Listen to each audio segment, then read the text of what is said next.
folks. Black Star Network is here.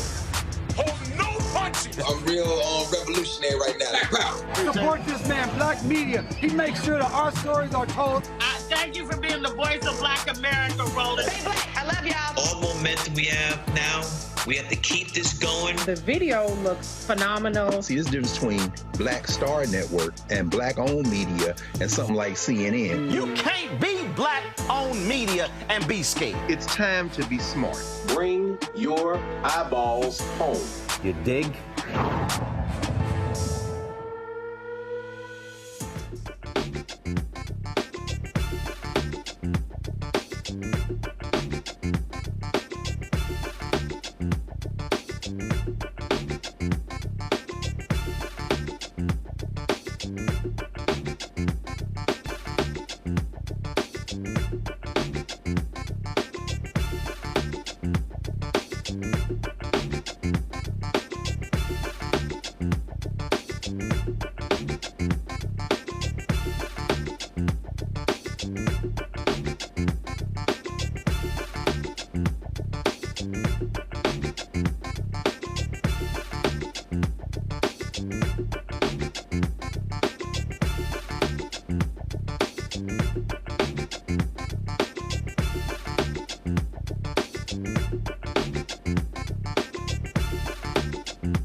Today is Thursday, March 28, 2024, coming up on Roland Martin Unfiltered, streaming live on the Black Star Network. Folks, the United Nations says more than 500 people have been killed this year in Haiti. The Haiti Caucus co-chair, Florida Congresswoman Sheila Cherfilus-McCormick, is going to be joining us to talk about what is happening in the country and what more can be done by the United States. Tennessee Republicans, they did it. We told you, we tried to tell you. The House voted today to vacate the entire Board of Trustees of Tennessee State. They also talked about this audit that was done. Do y'all realize they spent more money on the audit than what they claim TSU supposedly didn't follow right procedures? We'll be talking with House Representative Harold Love about this particular issue. South Carolina gets to move forward this election cycle with congressional maps that already ruled unconstitutional based upon race. While voters are waiting for the Supreme Court to decide the case, which they heard in October. What the hell? And the third HBCU All-Star game is just over a week away. We'll talk with the creator of that game. It is time to bring the funk on Roland Martin Unfiltered on the Black Star Network. Let's go. He's got it. Whatever the miss, he's on it. Whatever it is, he's got the scoop, the fact, the find. And when it breaks, he's right on time and it's rolling. Best believe he's knowing. Putting it down from sports to news to politics. With entertainment just for kicks, he's rolling. It's on go, roll, y'all. It's Roland Martin, yeah. Rolling with Roland now. He's funk, he's fresh, he's real, the best, you know he's Roland Martin now.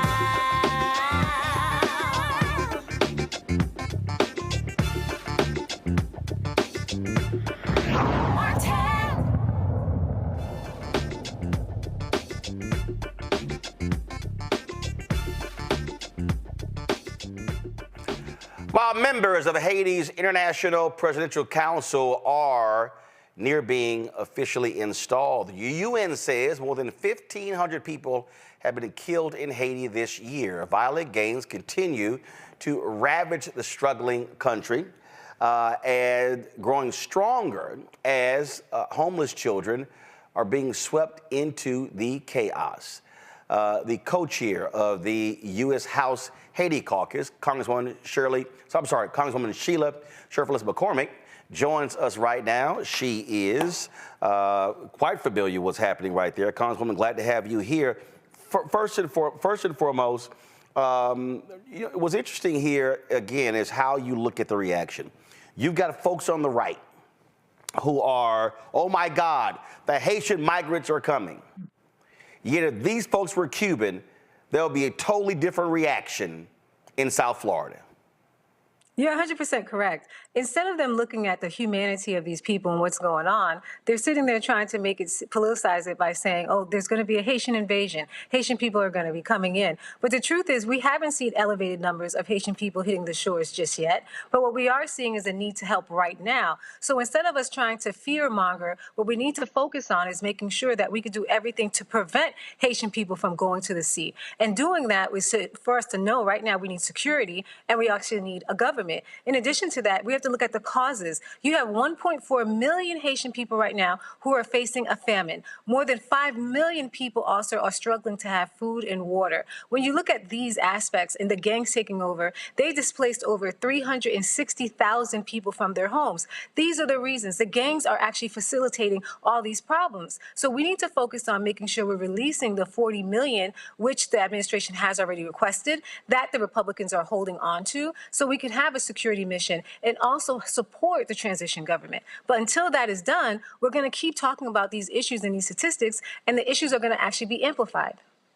So what's the reason they are giving? How can they keep whining about security and then not want to release the money that will help with security? They're seeing it as a game. So they're saying, well, they need this report. They need this briefing. We've had over 65 briefings with the State Department. Then they said they need a government. Right now, we have a transition government that's coming together, but without having the funds there, Kenya is at a deadlock because they need the money to start putting everything together. The transition government needs security. So even once they're ratified, they still need someone to support them. So their excuses is really that. It's excuses. They're just trying to create a political climate so they can fearmonger people who already have a problem with immigrants. And so it could be be a political tool. But while they're trying to use this political tool, we have people who are really dying. We have Americans who are trying to evacuate who can't get out of Haiti. We have people who are looking at famine. So this is absolutely ridiculous. And at the heart of it, it is a racist issue, right? Because like you said, if we were talking about Ukraine, you had Putin taking over Ukraine, but right now we have gangs taking over Haiti right in our backyard. We see more drug trafficking and gun trafficking in Haiti than we see anywhere else in the Caribbean in our backyard. So why isn't this rising to the level of a national security issue? Why isn't everyone seeing it as a national security issue? We have gang members right now going back and forth to Russia, trying to speak to Putin to come into Haiti, but we still don't see it as a national security risk. We're still sitting there straddling the fence and walking slowly to help the people of Haiti. It's a race issue. You are the first Haitian from Florida to serve in Congress. This was the PBS story when you were elected. Go to my iPad. They said that you were ready to fight for Haitians. And so this is near and dear, very personal for you. It is, and especially when I look at every side, right? Because we know how politics has been internationally, not just for Republicans, Democrats. It seems like it's been the policies of the United States to really harm Haiti. And so right now, if we're saying we're going into a new age where we're going to have a Haitian-led solution and support Haiti, well, let's do what we said before. Let's put our money where our mouth is and put out the money for the security mission. Let's make sure that we're extending TPS. Let's make sure we're not deporting anybody to go to Haiti right now. As of right now, the deportations have stopped, but that's more incidental. It's not actually intentional. So our policies have to be intentional to protect Haitian people, but this would be no different than the policies we have towards other countries, no different than the policies that we have in Ukraine, no difference than we have and policies that you have even for Venezuela. So why is the policy so different when it comes to Haiti? We have to address that. And I think the administration, as well as the other side, has to do better than this. We've been here now for 2 years. Since 2 years, we've been complaining about the instability in Haiti. Since 2 years, we knew that there were drug lords in Haiti. We also knew that there were mercenaries that were sent there to kill the president. And now that Haiti has no government, who do you think is running it? I just saw a propaganda video, and the gangs who before they were walking around barefooted with old shirts, they have new uniforms, they have trucks, they have all these guns that we've never seen before. Who's facilitating that? The longer we don't help Haiti become stable, the more the cartels can take over Haiti, the more guns are going to be going into Haiti, and the more drugs are going to be coming out of Haiti, coming into the U.S., and that's the reality. I had a retired General Russell Honoré on the show last week, and then I had a couple of Haitian activists on the show just the other day, and they said that he is someone who Haitian Americans and folks in Haiti trust. Part of this issue is trust. A significant part of this is the United States history when it comes to Haiti, sending the military there, invading the country. And so are we is the United States government a legitimate mediation entity, or do you think it requires having others who Haitians can trust, who others can trust, that it's not the United States trying to control the independence of this country?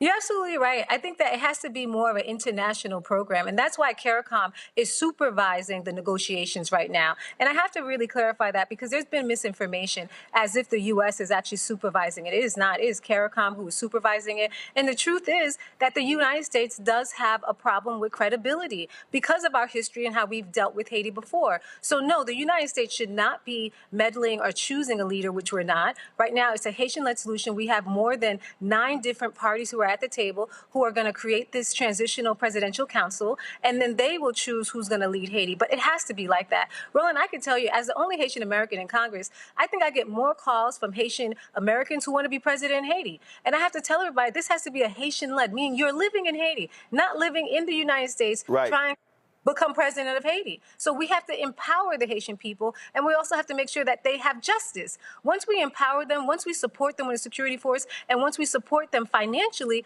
I think we'll start to grow in getting credibility with the Haitian people. But as of right now, we do not. Yeah, I would dare say if there's somebody who's a Haitian American and wants to be president of Haiti, move back.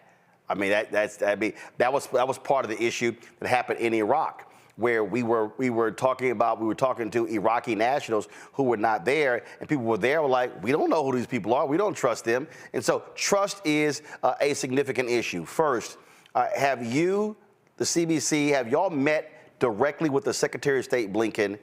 And have y'all also had a direct conversation with the President of the United States on this issue? We haven't had a direct conversation with the President of the United States, but we have spoken to Secretary Blinken. And last week, we actually met with the new ambassador to Haiti that was actually confirmed 2 weeks ago.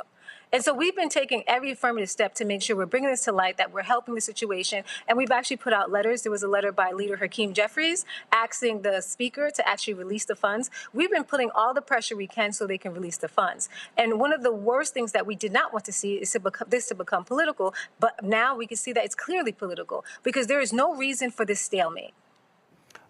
Questions from my panel. Let's first off is Reese Colbert, host Sirius XM radio show out of D.C. Reese, your question. Congresswoman, thank you for being here and for really shedding light on what you refer to as disinformation. Can you clear up any other misconceptions about the American response as well as what people think is happening in Haiti that would help people be more on board with American taxpayer dollars becoming more of an instrumental part of the response? Well, I think one thing that people aren't realizing is that 80% of the guns that go into Haiti come directly from the United States. And that is part of the problem, which has been going on now, like I said, for 2 years. So the gangs have been getting stronger and stronger, terrifying people with American-made guns. And if you understand our participation in that, why we're losing credibility with Haitian people, is for that reason. So I recently introduced the Catch Act so we could start catching some of these guns and stopping them from coming in. But we do have a responsibility to help with the security mission because we're part of the problem. If we had stepped in earlier, right after the assassination, if we had said, you know what, we need to make sure that we're not propping up Ariel Henry, which was there for too long. One of the first things I asked for when I got to Congress was for him to step down because we saw a correlation between Ariel Henry and what was going on in Haiti. Every time he would be flying around and not being in the country was getting progressively worse. When we asked him to take specific steps, he never took those steps. So it became clearer and clearer that not only did the people feel like he was illegitimate, but also that he was doing things to make you think that he could be working with them. So unfortunately, we waited too long to move on this. But right now, we can't lose this moment right here to make sure that we have a strong government, and that government cannot be placed without a security mission. Lauren Victoria Burke, Black Press USA out of Arlington, Virginia.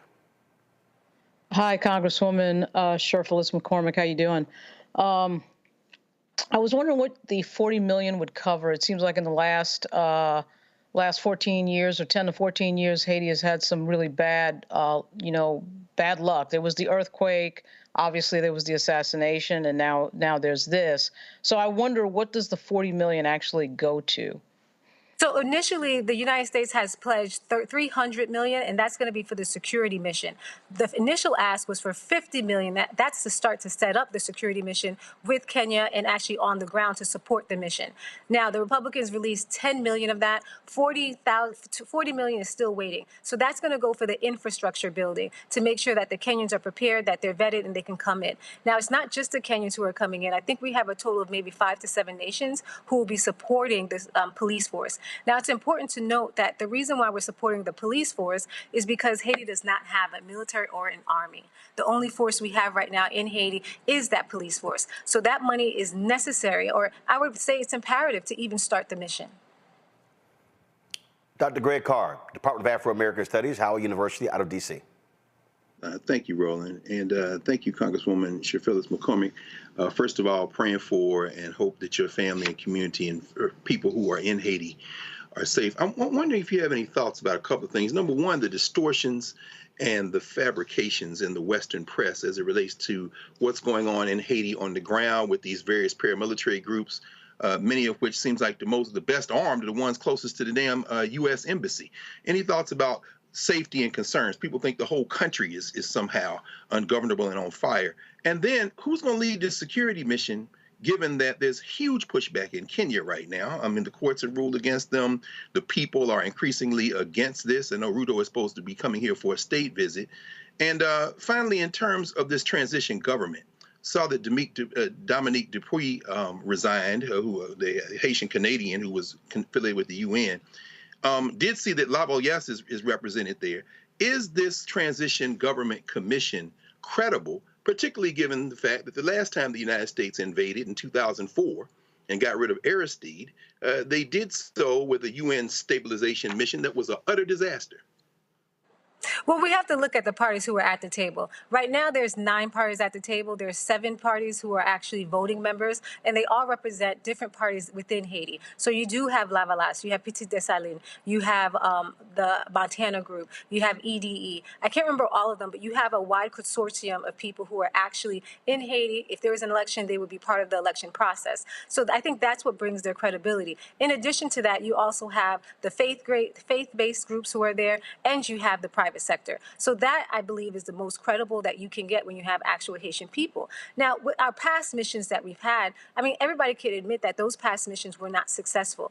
This is why people were looking for, the international community was looking for a group who can come in, who has a good reputation when it comes to actually completing a mission and who can lead that mission. So we're finding countries, not just like Kenya, but also Benin and other countries. Jamaica has pledged police forces. I think there's other Caribbean pledged Caribbean forces. So we're looking at a more of a diverse and more culturally competent force. Now, can that force be successful? If you look at that resolution, we were specific in demanding that they have actual safeguards to protect the people, not just from waste management and what we saw last time from cholera, but also vetting the people who be coming in. Every single personnel who comes in will be vetted as a mechanism to protect them. We're looking at also more security measures. So if people see something they need to report them, it's easily reportable. So we're doing everything in our power to try to make sure that this mission is successful. But to be honest with you, there is no silver bullet. Haiti didn't get here overnight. And there was a lot of meddling from the United States for centuries that helped Haiti get to where it is.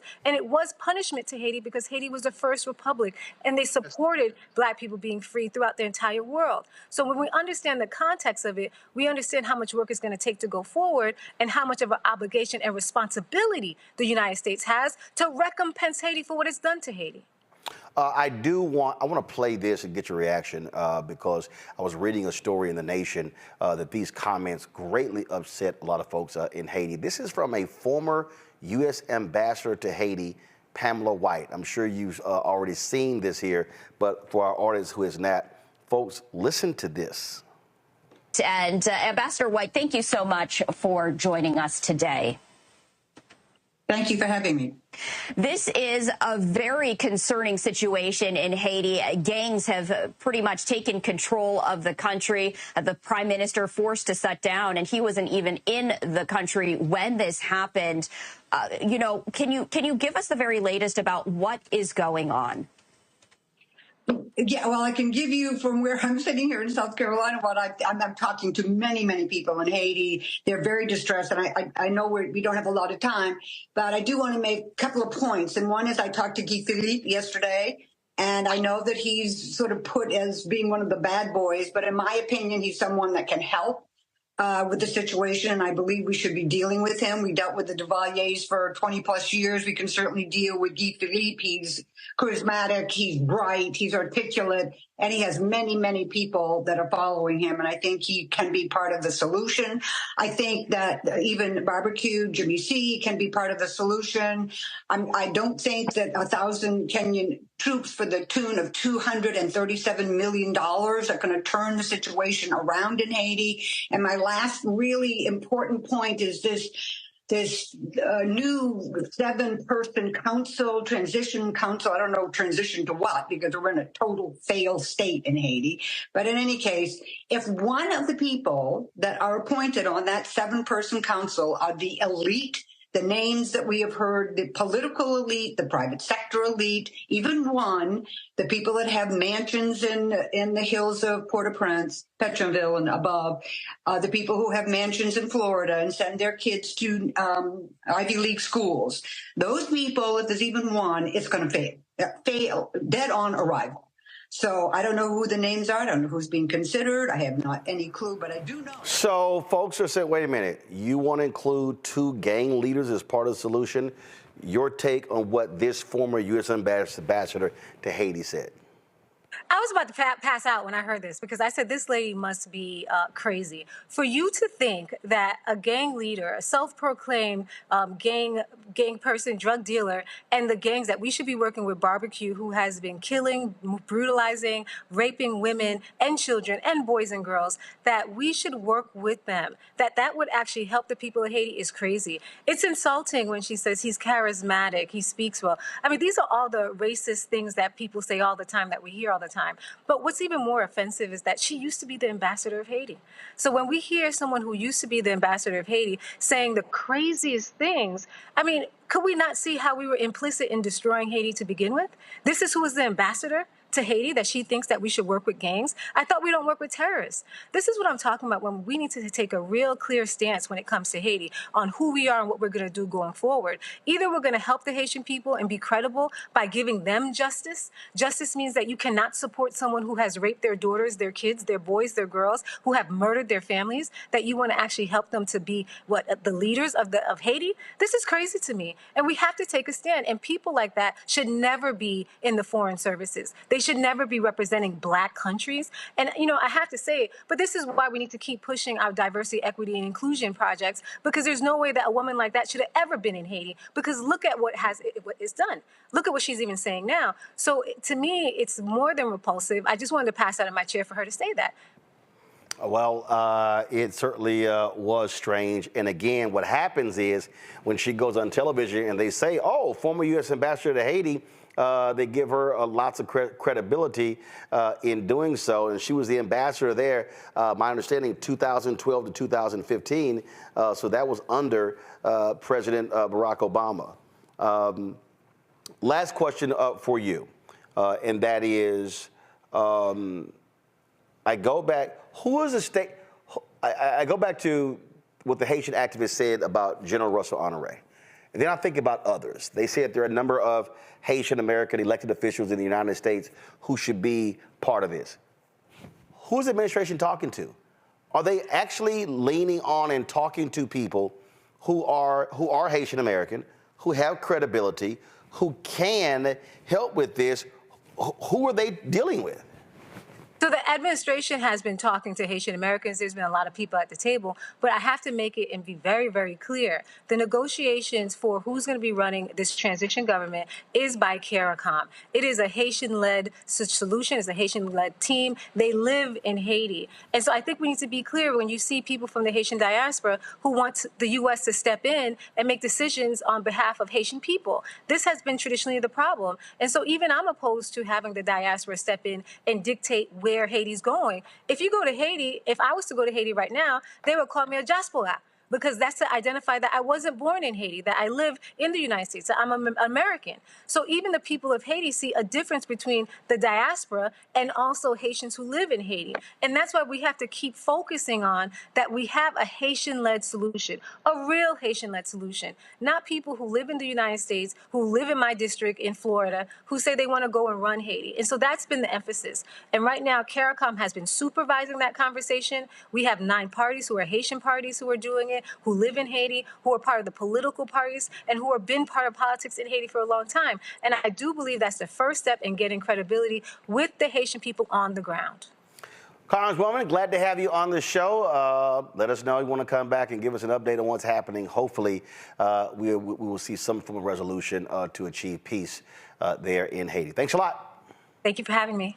Folks, got to go to a break. We come back. Tennessee State dealing with all sorts of attacks from the Republican-led legislature. Today, the House voted to gut the entire Board of Trustees. We'll talk about that next with State Representative Harold Love. You're watching Roland Martin Unfiltered right here on the Black Star Network.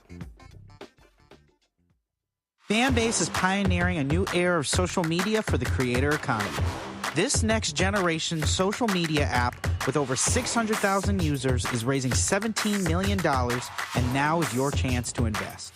For details on how to invest, visit startengine.com/fanbase or scan the QR code.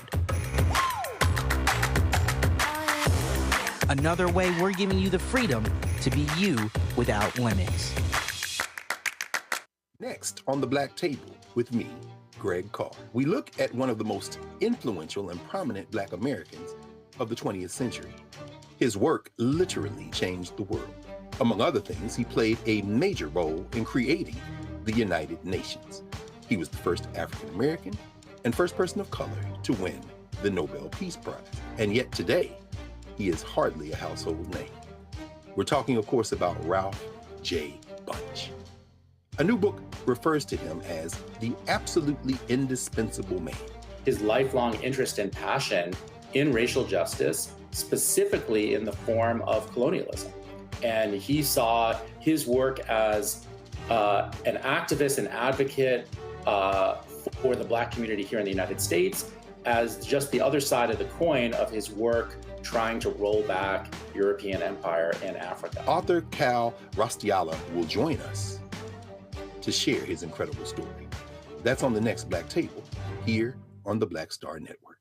I am Tommy Davidson. I play Oscar on Proud Family, Louder and Prouder. Right now, I'm rolling with Roland Martin, unfiltered, uncut, unplugged, and undamn believable. You hear me?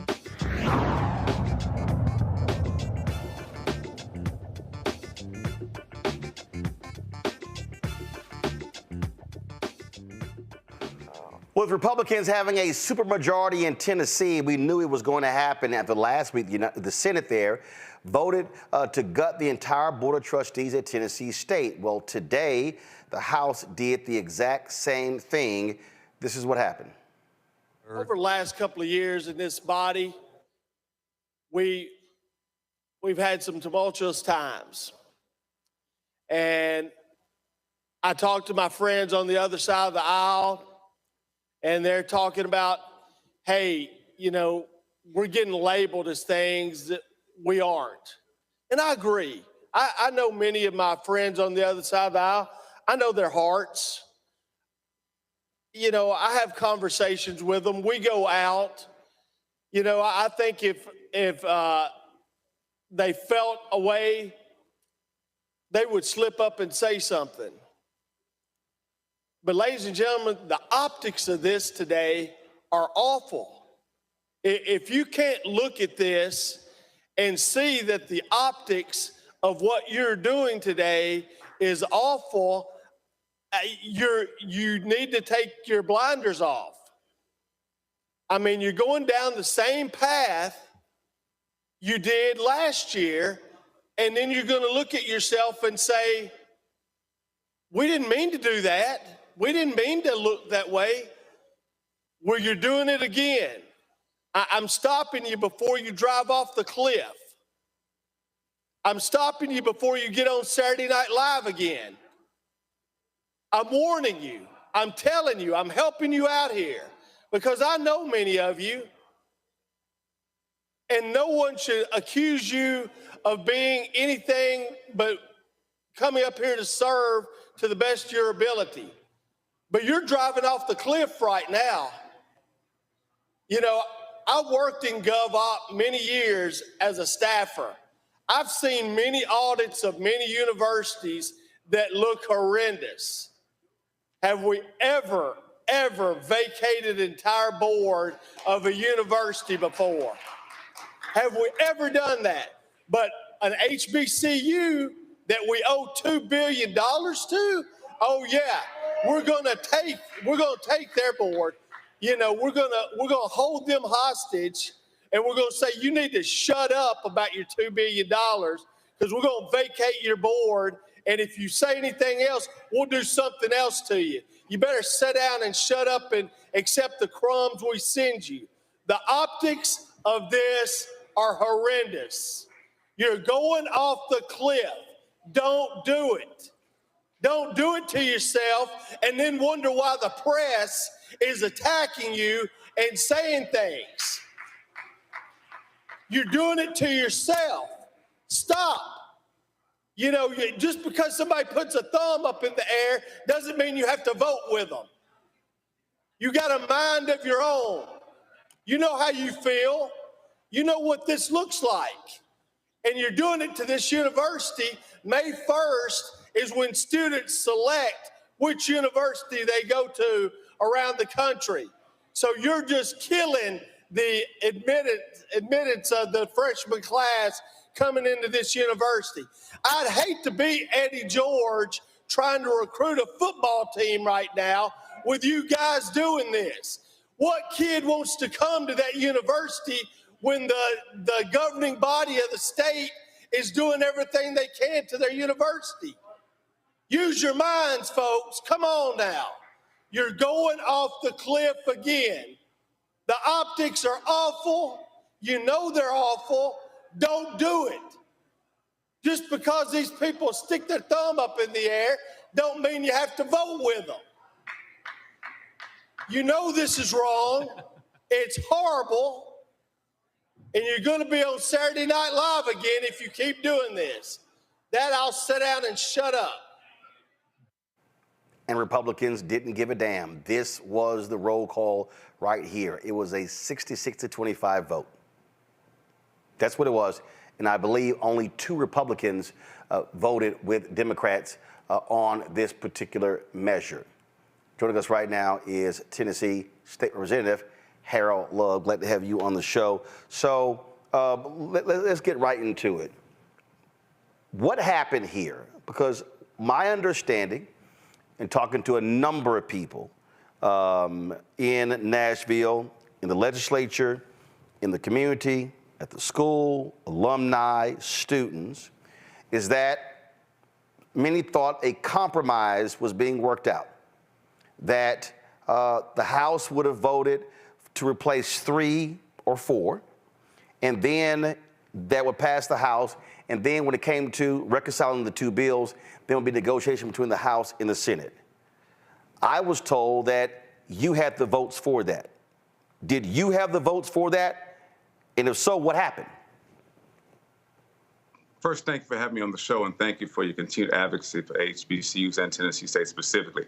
And to your point, we knew that going into this particular vote, we needed to have a different amendment than what the Senate had proposed. The proposal was for 10 members to be vacated. That's all 8 of the governor's appointments plus the faculty and student trustee. Last week in the Government Operations Committee, we did have an amendment that would only vacate 3 board members, and those members whose terms expired in 2025 would be the ones vacated. We thought that going from there, we were going to be able to take that version on the House side, and if nothing else, get to a place where we would be able to go to conference committee. Between that date and today, I believe some of the members on the Senate side declared they were not going to back down, and newspaper articles, interviews showed that they were not going to accept our compromise, and they would not go to conference committee, and that they would not accept anything other than what they had proposed. And as a result, I think our House members realized that on the Republican side, that there was no way to even force the Senate to a conference committee to accept any version other than theirs. That makes no sense to me, because if the House passed its own bill that differs from the Senate, then they're forced to go to conference.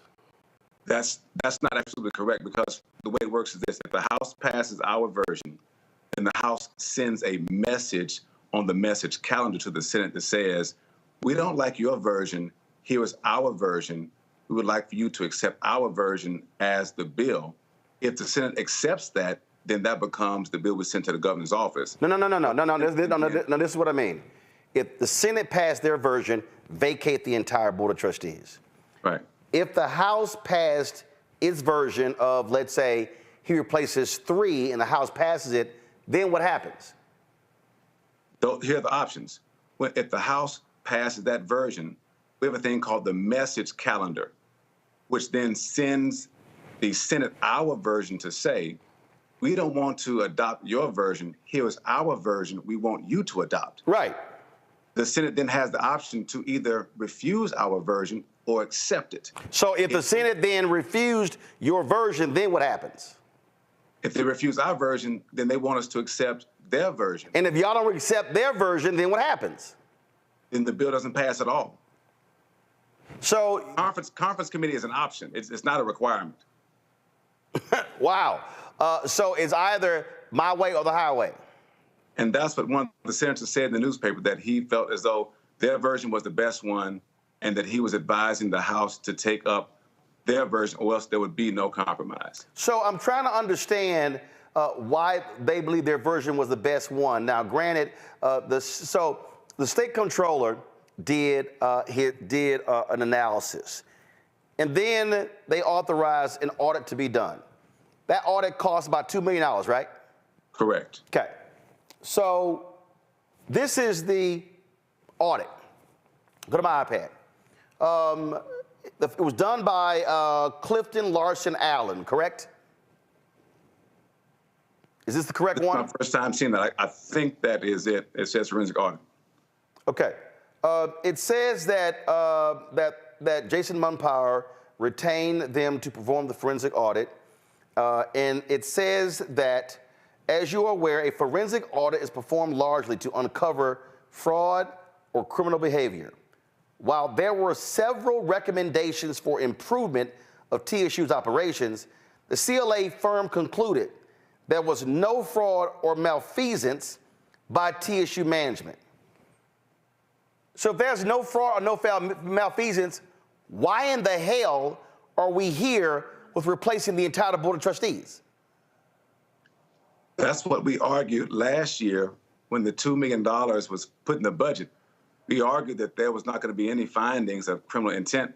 We also argued that they should have put that $2 million toward the university. And I think what we're finding is once the Senate had made up in their mind that they were going to vacate the entire board, it was going to be very difficult to turn them around from that. And that's what we found ourselves in today. Okay, so again, what's strange to me, again, you know, go back to my iPad. I mean, this was a statement from a statement here. They poured through, it was over a 4-year period, July 1st, 2019 through June 30th, 2023. They went through 2 million emails, 500,000 documents, no fraud. They laid out some changes that need to be made in terms of reporting information to the federal government, things along those lines. So what in the hell were what were your colleagues saying to you why they believe the entire board should be wiped out? What were they actually saying to you? Right. So their response was that over the years, the many audits that Tennessee State had had in front of the Government Operations Committee for the sunset hearing warranted this action. On the House floor today, my point that I argued was that we got funding last year, and I was hoping that we'd get more funding this year to address the $544 million. But instead, we kept hearing conversation around board reduction, board removal, and audits instead of talking about properly funding the university.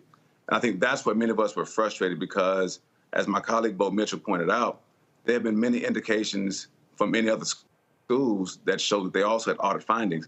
And I think that's where, on the Senate side, they began to really push this notion of the need for the board to be removed totally, and that's what the House adopted. So last year, Tennessee State's owed $544 million, and that was coming from a state committee. So they gave. I actually chaired, yes. Okay, so they allocated $250. What about the other $250 million? Right, that's the point we've been arguing. So here's the key.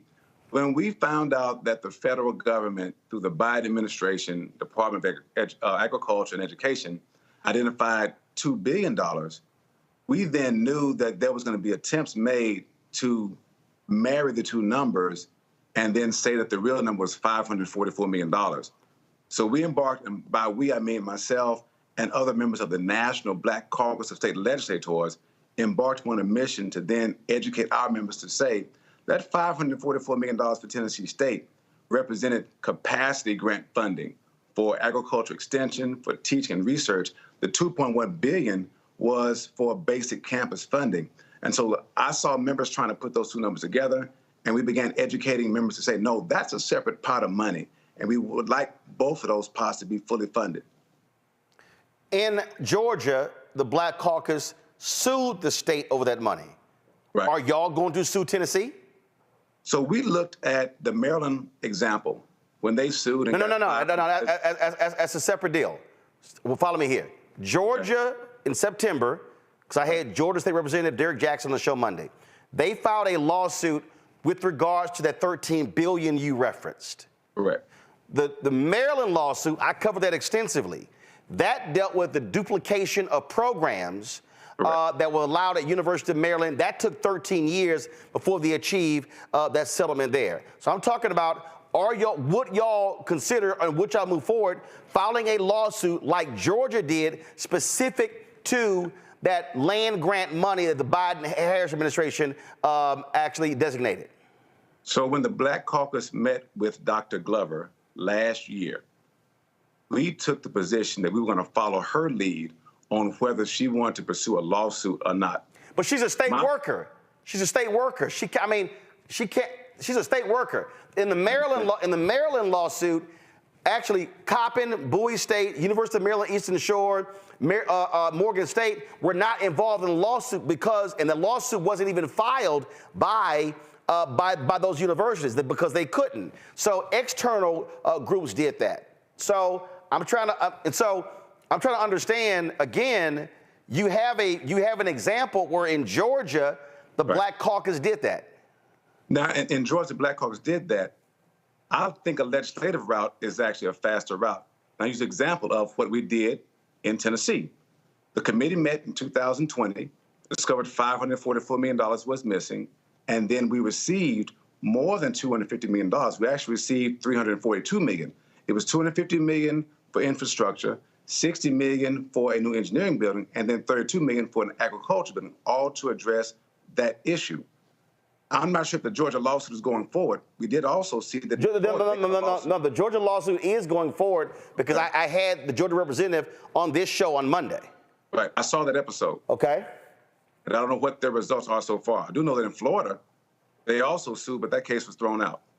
Well, first of all, you had a group of students that sued in Florida, and so the question there became when it came to standing. So I do want to. Now, I do know the school brought someone in to look at the possibility. I don't know where that case is right now with Tennessee State. They had a town hall, and Attorney Crump came in. I don't know where that is right now. Okay, so now, has the governor signed this bill yet? I don't know. I knew it was signed by the speaker and by the lieutenant governor and was sent to the governor's desk today. Okay, so that means that the Board of Trustees has been engaged in finding a new president. They've identified 3 candidates. Is this board going to be allowed to pick that president? Or the moment the governor signs that bill, does that wipe out all the work that they've done and now the process must start over? I think if we look at the statutes, if the new board is put in place very soon, then that new board is the only entity that has the authority to hire a president. So the old board would not be able to do that. The new board would be the ones who would be hiring. I'm not sure what their idea would be. I don't know who the new board members are. So I don't know what their perspective may be. Right, because the governor has to name those new board members. We have to confirm them. Governor Bill Lee has signed the bill into law. So you say you have to confirm them, which means that, again, until those board members are replaced with new appointees, even though the governor signs this into law, what happens right now with the current board? If the governor signed to law, then correct? Yes, he's already signed it. All right. So then that means that all those board members are now removed, and he'll have to replace them with new appointees. But y'all have to approve those new appointees. So as we sit right now, there is no governing structure other than the president's office. There's no trustee governing structure over Tennessee State right now. No, the law says that those appointees take office at the moment he appoints them, and then we confirm them after that. But he hasn't appointed. So how do you take office until you're confirmed? So that's the way the law reads, that if they're appointed, then they come before us for confirmation. Okay, I'm gonna go. Okay, so let me. First of all, I'm gonna come back to the whole point of the lawsuit because I think that's critically important. But I got a couple other questions. I don't particularly. Okay, so first we already dealt with that issue in terms of the presidency. I hate when people are sitting here going back and forth and speculating, throwing stuff out, and that is here. Folks were sending me all kind of emails and text messages saying that Representative Love would like to be the interim president. He would like to be considered for the presidency. Would you say right now that you have no interest in being the interim president of Tennessee State, no interest in being the president of Tennessee State? Yes, I will say that I have no interest in being the interim or permanent president. And I'll tell you why. Come this December, I will be the president of the National Black Caucus of State Legislators, an organization that my father helped start in 1977. That is a 2-year term for that office. Secondly, this is my 25th year in pastoring. I'm the pastor of Lee Chapel AME Church in Nashville. That's my calling. I love pastoring my church. I love helping the community. So I don't want to leave those two positions, pastoring or in the legislature. And so I will say, again, I have no interest in that. I told the newspapers that back in February the 6th. I've told the Nashville Alumni Association that 3 times. I'm grateful for the fact that people may think that I would do the job well, but that's not what I want to do. So I'll say it again. I have no interest in being the interim or permanent president of Tennessee State University.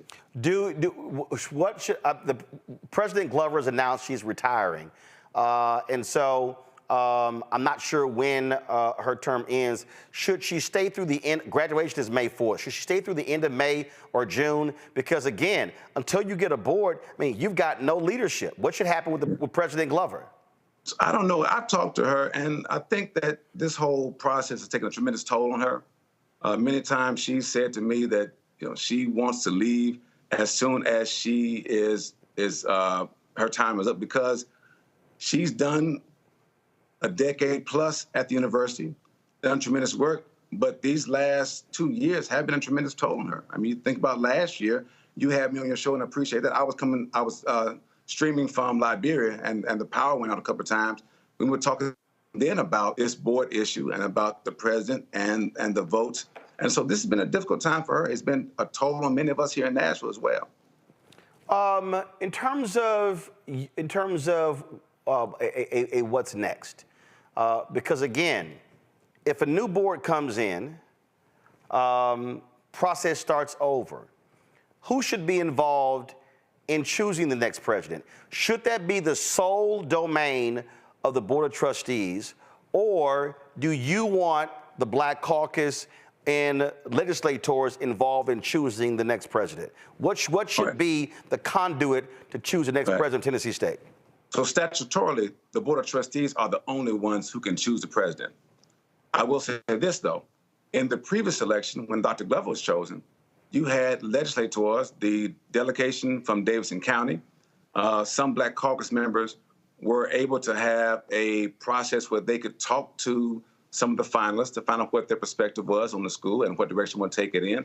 I think that is a wonderful path to take to allow my colleagues and myself to at least have a conversation with those who are the finalists in the pursuit of being president. Is that the process for the University of Tennessee and other public institutions in Tennessee? To have legislators actually have a conversation with them? Yes. I'm not sure. So should... I do know that for Tennessee State, that's what we did almost 12 years ago now when Dr. Glover was first hired. No, I understand that, because see, here's why I'm asking that question, which for me is part of the problem. How I see this, and again, I'm not from Tennessee, but as somebody seen it from the outside, I see that there are two systems. I see that there are rules for Tennessee State, and then there are rules for everybody else, University of Tennessee. It seems to me that all of a sudden, the questions about TSU's leadership started coming up when they started asking for that $500 million. All of a sudden, there's interest in Tennessee State. We showed the hearing when Dr. Glover testified when they were questioning all the issues with the dorms. Well, hell, if you had given the $544 million and not cheated them out of the $2 billion from the land grant from the federal government, they would have the money for buildings and dormitories and no need to have to go to hotels, things along those lines. So it's amazing to me how Tennessee State gets penalized because these white legislators won't give them the money that they uniquely deserve, but then want to say, oh, you got problems because you got money problems and you haven't given the money. Yeah. Well, we'll say this. This report was done by my father, Alvin King, back in 1970. They first investigated then the underfunding of Tennessee State. And we've always had this conversation about what seemed like two systems, right? One where the funding went to UT first, and the other one where TSU's funding went to the state treasurer. One where even now the extension agents seem to not have the same salary amount. That's one thing we've been trying to overcome is this seemingly dual approach to funding our schools and treating them different ways. Couple of questions before I go to break, because my panel's got some questions, including former student government president and Tennessee State graduate, Dr. Greg Carr. And that is, continuity of leadership actually is kind of important. So you got a board of trustee here. So I'm curious, would you, and I understand what you said earlier about Dr. Glover, hey, all the stuff we're going through. Would you or others say, you know what, Doc, is it possible you stay through the end of December? Okay, because for the purpose of continuity of leadership, would you entertain that conversation? We did one time before. The Black Caucus sent a letter, and she's expressed again that she does not want to do that. Well, well, first of all, that was before all of this. So it was during all of this. When was it? It was last semester. Right, but I'm saying now, board trustee vacated. Yeah. Search process starts all over. So I mean, we don't know how long it may take. You know, you might literally go through the summer and the fall without an actual permanent president. That is possible. Or you may have a situation where once the governor makes these appointees, this new board may say, well, we have 3 finalists, and let's now go through the process and choose from those 3. I'm gonna go back to the question I had about the lawsuit. I understand that you said it would be faster if the legislature gives the money. Well, I think it would be. I could be. But is there any indication? But is there any indication they're gonna do it? I mean, you had your members. You were on the floor today. You had other members talking about the money. Has the Speaker of the House, has the head of the Senate, has the governor given you any indication that they are going to fully fund Tennessee State? I believe the carrier of the bill, Representative Reagan, did make that statement that he wanted to help get Tennessee State fully funded. No. I said, has the governor, the Speaker of the House, and the head of the Senate, have they said to you, Representative Love, we are giving you our word that we are going to fully fund Tennessee State in 2024? No one has said that to me. Well, I'll say this here, Representative. If I would give them a deadline, and if they don't move, I would do the move of Georgia and sue the state, because the waiting game, what the Biden-Harris administration released was that over a 30-year period, these HBCUs got screwed. The last thing we need is waiting another year, 2, 5, 10 years, or as you mentioned, the Maryland case, it was 13 years before that was settled. Let me do this here. I got to go to a break. We come back. My panel's got some questions for you. So hold tight 1 second. We're talking to Representative Harold Love of Tennessee. Today, the House in Tennessee voted to vacate the Board of Trustees of Tennessee State. Last week with the Senate, the governor's already signed it into law. That means right now, there's no Board of Trustees for Tennessee State, the only public HBCU in the state of Tennessee. You're watching Roland Martin Unfiltered on the Black Star Network. Fanbase is pioneering a new era of social media for the creator economy. This next generation social media app with over 600,000 users is raising $17 million, and now is your chance to invest. For details on how to invest, visit startengine.com/fanbase or scan the QR code. Another way we're giving you the freedom to be you without limits. When you talk about blackness, and what happens in black culture. We're about covering these things that matter to us, speaking to our issues and concerns. This is a genuine people-powered movement. A lot of stuff that we're not getting, you get it, and you spread the word. We wish to plead our own cause. Too long have others spoken for us. We cannot tell our own story if we can't pay for it. This is about covering us. Invest in black-owned media. Your dollars matter. We don't have to keep asking them to cover our stuff. So please support us in what we do, folks. We want to hit 2,000 people, $50 this month, raise $100,000. We're behind 100,000, so we want to hit that. Y'all money makes this possible. Checks and money orders go to P.O. Box 57196, Washington, D.C. 20037-0196. The Cash App is $RM Unfiltered. PayPal is R Martin Unfiltered. Venmo is RM Unfiltered. Zelle is Roland at RolandSMartin.com. Hey, yo, what's up? This is Mr. Dalvin right here. What's up? This is KC. Sitting here representing the JODECI. That's Jodeci. Right here on Roland Martin Unfiltered. So we have to make a decision right here, right now, that this is the last time that that happens. Regardless of what happens in those chambers over there, we're going to do what we need to do to keep training those who others won't. That has been the motto for TSU since the day that I've been born, and it will continue to be that. Fight for the things that you want, fight for the things that you need, and fight for the things that you believe in. I believe in Black America. I believe in Black... There were students who were protesting today. They were actually sitting in the gallery when that vote was taken. Various groups were involved in today's protest, partnering with Black Voters Matter.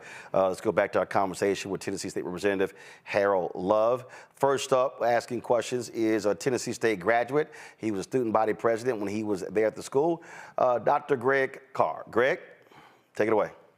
Thank you, Roland. Appreciate you, brother. Good to see you, Representative Love. I remember when you little fella running behind your big sister Cheryl. She was Miss TSU the year body president. See you. And of course, remember your mom well when she ran the Student Services Center, Mary Love. So, the honored ancestor.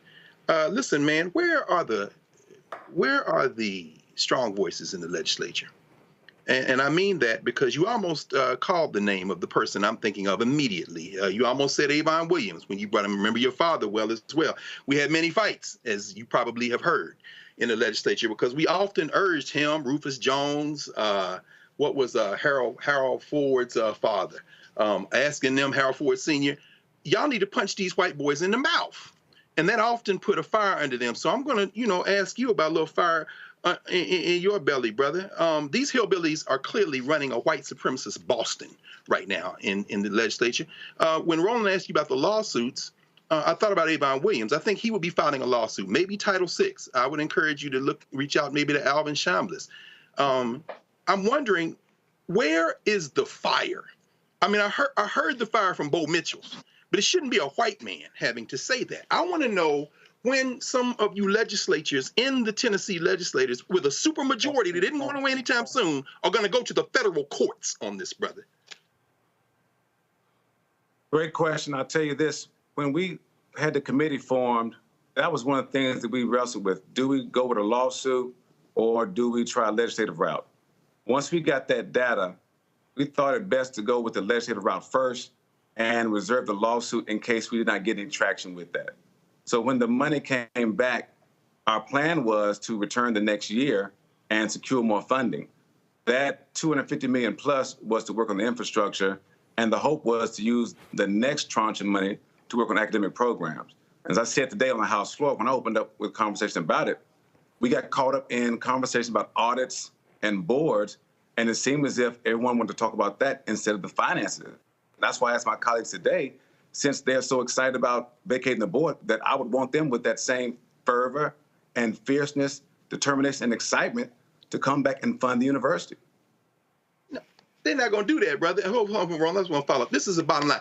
These white boys not playing with y'all. Do y'all understand? This is not about logic. It's not about an appeal. Now, I understand why Bo Mitchell said what he said, but Cameron Sexton and this hillbilly from Hickston, Bo Watson, they are not interested in logic. They are not, and I'm sure you remember, man, when Avon Williams, I want to say it was the Tennessean magazine, he was standing there and said, is this the angriest black man in America. That's when Avon Williams was suing the hell out of them. That is where the Geyer opinion has its roots. That's why the downtown campus is named for him.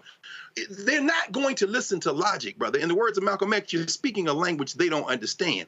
It's not either or, is it, Representative Love? It's both and. While you are trying to appeal to their common humanity, you go to court on their ass, brother. Whether you win in federal court or not, whether it's Title VI lawsuit, because you remember the dual system of higher education in the state of Tennessee, THEC and the University of Tennessee system, and you got the State Board of Regents system, and then they get rid of their board. They are treating Tennessee State differently. Whether a federal court agrees with you or not, you've got a case for a but-for case in terms of racial discrimination.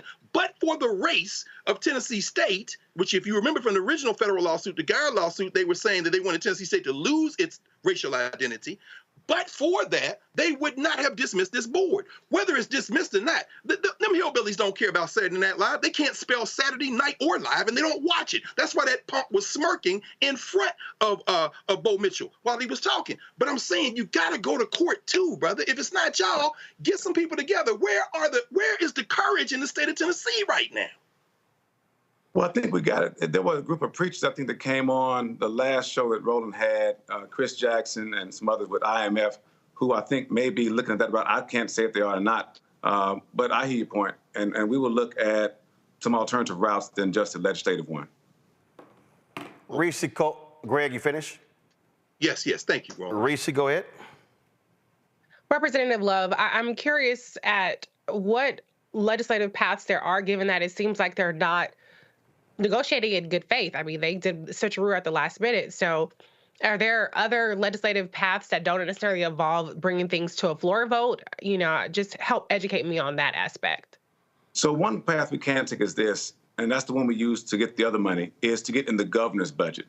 One thing we discovered is it's much harder to take money out of the governor's budget than it is to put it in after the amendments have been put in.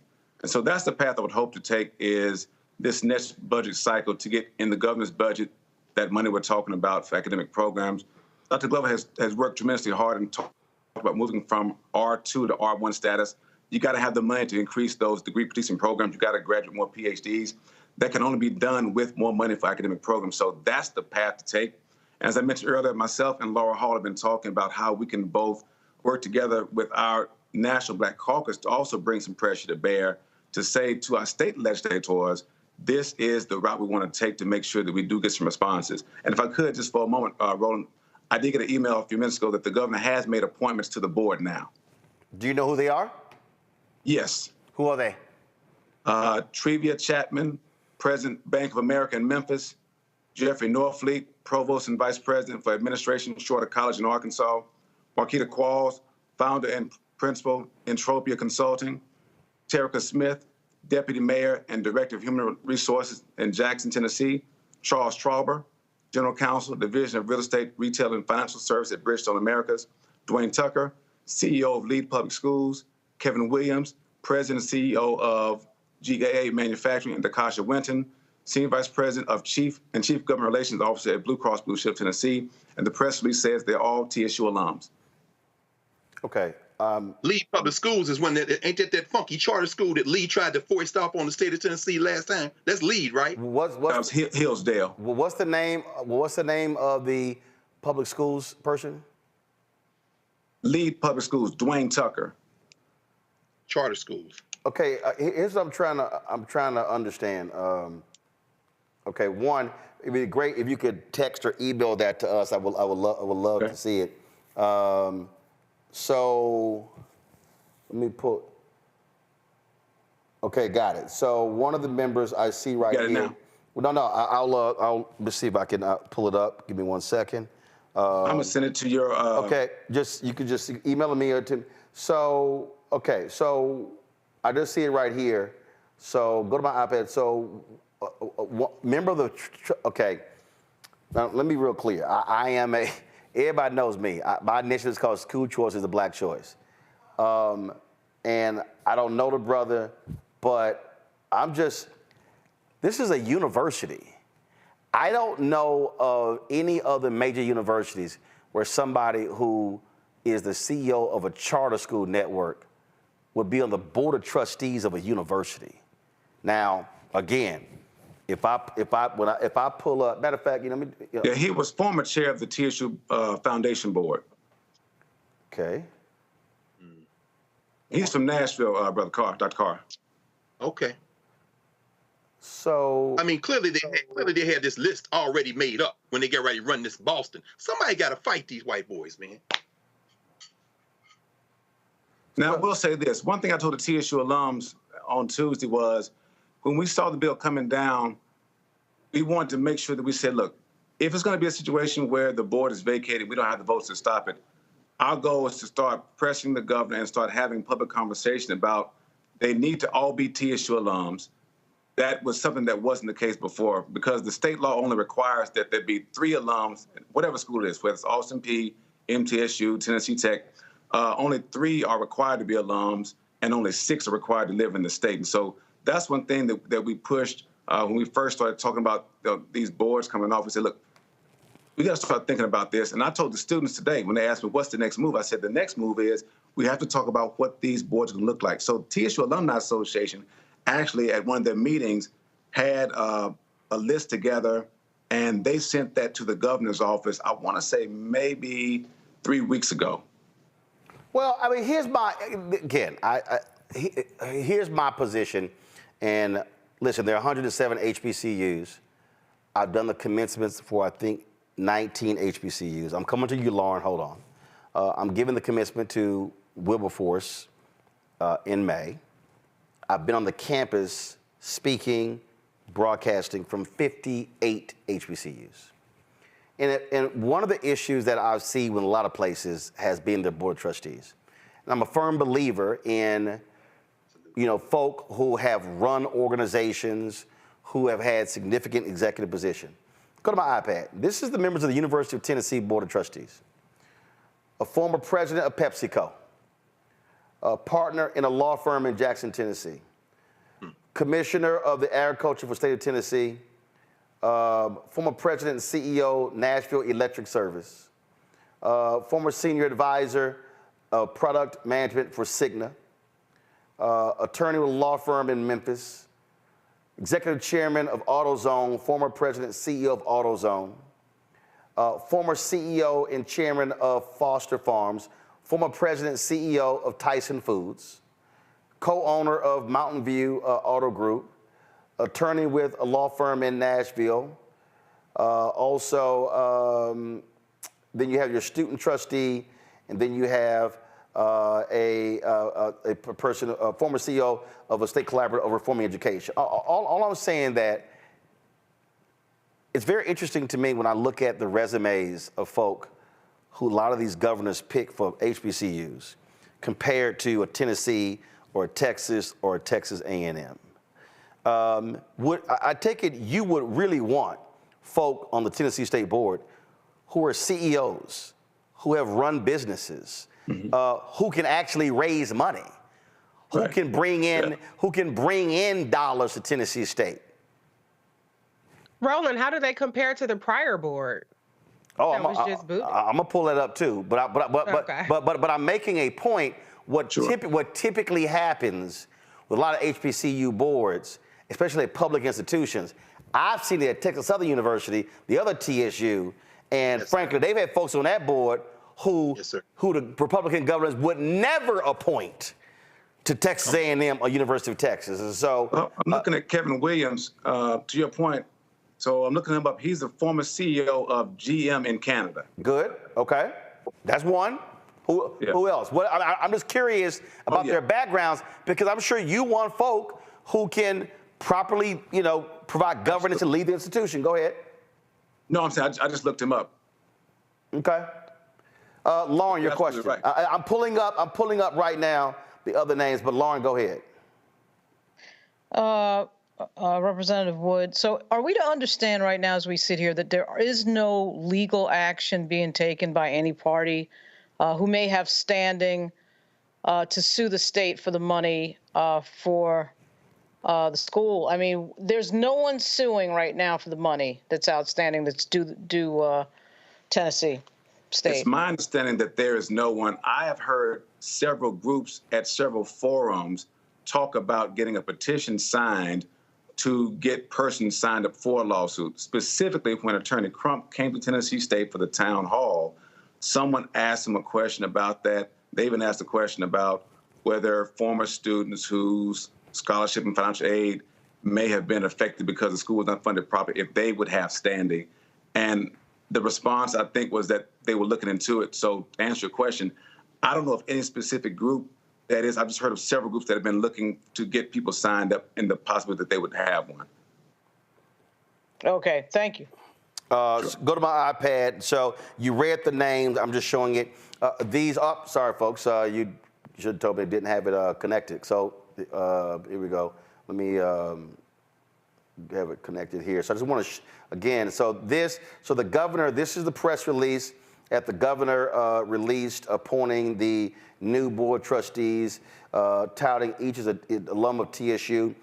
Trevia Chapman, President, Bank of America, Memphis. Jeffrey Norfleet, Provost and Vice President for Administration, Shorter College.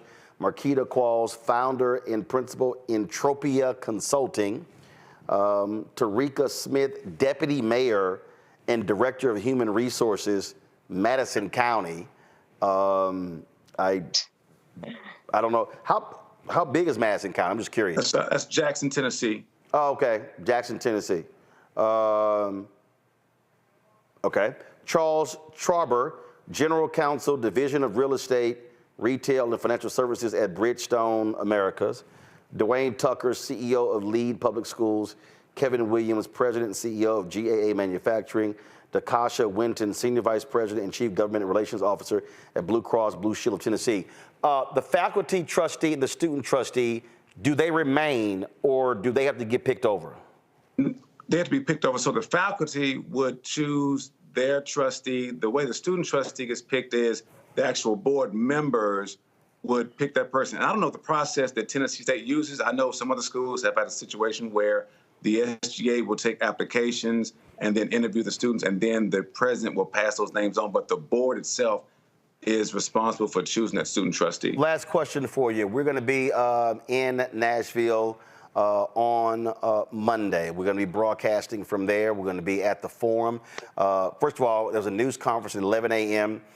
In the rotunda of the Tennessee Capitol. And then we are going to have, so all the folks you see there participating in the news conference. We were invited in by the student government vice president and the student, well, now the former student trustee. Then I'm going to be broadcasting my show from the Forum in the TSU Student Center on the campus of Tennessee State. And so we look forward to having you and others there, because how I see this, Representative Love, this is not just an issue of trustees. Sure. It's also the money. It's also that federal money. Also, my concern, and I see this Republicans all the time, Republicans will take an action in Tennessee or Georgia or North Carolina, and then will use that as a blueprint in other states. Are you concerned that because of what Republicans have just done in Tennessee, that this is going to create a situation where they may try the exact same thing to target other public HBCUs all across the South? Absolutely. If I can say this again, you know, as my role starts as president-elect, started last year rather, and as president in December for the National Black Caucus of State Legislators, we immediately started having conversations with our colleagues in Arkansas, Alabama, Kentucky, New Orleans, Florida, because we all knew that there was the same blueprint for these other 18 land-grant HBCUs to have the governors refuse to identify and recognize the underfunding, again, in those two different buckets. And I can't say it loud enough. These are two different buckets. Those capacity grants and what the Biden administration identified, those are two different buckets. And we need all that money, and we need to make sure that we have all the resources and records so that if it's a lawsuit or a legislative route, at least people are equipped with the data to go in and say, here is empirical evidence. We discovered in Tennessee through that committee that in 1913, the state law said that UT's money goes straight to UT and TSU's money goes to the state treasurer first. And so we had to work through that process. And so, again, much of this is of concern to me. And that's why we're trying to make these strides, educate our legislators and our alums about the dangerousness of this being a nationwide effort. Absolutely. Well, we look forward. Greg, go ahead. before you go, Roland, the point that there is a student. So let me be very clear. Let me add. There's a student and a faculty representative on the board, correct? Correct. All right. So there's your point of entry for the lawsuit. They were not voted on by the governor or the legislature. They were voted on by their constituents. Yep. That's a good point. So how in the hell can you remove somebody who you didn't appoint? I mean, it's pro forma to appoint them, but anyway, I'm just saying, get some legal minds on this, brother. This is what I'm saying. Absolutely. I listen. I don't know of anything in America that black people have ever gotten where we didn't have to fight for it, and I fundamentally believe. And look, they have a supermajority, Representative Love. They can frankly ignore Democrats all day in the House and Senate. They cannot ignore a federal lawsuit. And that was federal money that actually was supposed to go to these HBCUs. And so that won't be a state lawsuit. That will be a federal lawsuit. I would really encourage y'all to hit them the legal route. And I would also say to all of those HBCUs in other states, in Georgia, in Tennessee, in West Virginia, in Texas, and on, hit all of them at the same time. That is needed. They've got to understand, we want that $13 billion. Yeah, 13 billion plus, because I'm convinced that it wasn't just 30 years. Oh, I agree. I mean, I agree. Get all of it. Yep. Get all of it. Representative Love, we appreciate it. We'll see you on Monday. Thank you. I'll see you there. Thank you. Folks, got to go to a break. So before this, kill the music. So why do I kill the music? Why do I want y'all to support what we do? That conversation we just had was a 50-minute conversation. Somebody sent me a text earlier, and they said, who has been covering this? Who's really been covering this stuff nationally? Other than us, nobody. Yeah, you see some other stuff. All these black people love watching MSNBC. Reverend Sharpton has done it for 3 or 4 weeks. We've been doing it for 15 months. That's just his show. Not at these daily shows. Not CNN. Sure as hell not Fox News. Not ABC. Not CBS. Not NBC. Why am I saying that? If y'all want to understand why black-owned media matters, this is what we're talking about. In fact, earlier today, this morning, was a perfect example. Somebody sent me a story where they posted the story. The New York Post posted a story saying that, we've identified the new owner of Revolt is Rich Dennis, who owns Essence, and he now owns the company. You can show it, y'all. Come on. No, you don't. The sale has not been finalized. Now, I done told you, Black Enterprise, keep reporting that. It's not true. Like literally, the New York Post story hit, I got a text message 3 minutes later. It's not true. If y'all want to understand why it matters, why black-owned media matters, this is a perfect example. We cannot leave this stuff to white mainstream media because they don't give a damn. They don't care. You heard that white Democrat say they're going to make fun of you on Saturday Night Live. No, they not. The only reason that story went that big because they threw out the 2 black brothers and they kept the white woman. Saturday Night Live don't give a damn about no HBCU. Hell, I doubt Saturday Night Live even recruit at HBCUs. And so I need our people to understand that we have to build our own media ecosystem. And that takes resources. We set this show up. I did not want to charge for subscriptions. And I said, listen, we're going to have a donor program. And I told everybody, I said, listen, we ain't going to send you no hats, T-shirts, mugs, towels, pens. We want all the money to go back into the show. You spend the money on a swag and a postage, hell, you ain't got money left over. And so this is what it's about. Y'all, I'm not lying. Ain't no billionaires, white or black, cutting us any checks. Ain't no millionaires cutting us any checks. We have built this brick by brick, and a lot of y'all have helped. And so when I say we've got to have our own, ain't no white network doing a town hall in Nashville on Monday. And I'm going to tell y'all right now, that's going to cost at a minimum $7,500. And that's on the cheap. That's for travel, hotel, per diem. I'm bringing 2 people down, our drivers driving our stuff down. That's what it's going to cost. Do we have to spend it on that? Nope. Are we spending it on that? Yes. Why? Because the same way it matters like we went down Bethune-Cookman. This is why we've got to control our own destiny, folks. This is why. So your check and money order to P.O. Box 57196, Washington, D.C. 20037-0196. Cash App, $RM Unfiltered, PayPal, R Martin Unfiltered. Venmo is RM Unfiltered. Zelle, Roland at RolandSMartin.com, Roland at RolandMartinUnfiltered.com. We'll be right back. Grow your business or career with Grow with Google's wide range of online courses, digital training, and tools. Gain in-demand job skills with flexible online training programs designed to put you on the fast track to jobs in high-growth fields. No experience is necessary. Learn at your own pace. Complete the online certificate program on your own terms. Stand out to employers, get on a path to in-demand jobs, and connect with top employers who are currently hiring. Take one professional career certificate program or all 6. Earn a Google Career Certificate to prepare for a job in a high-growth field like data analytics, project management, UX design, cybersecurity, and more. All professional career certificate programs must be completed by December 31st, 2024. Scan the QR code to complete the application.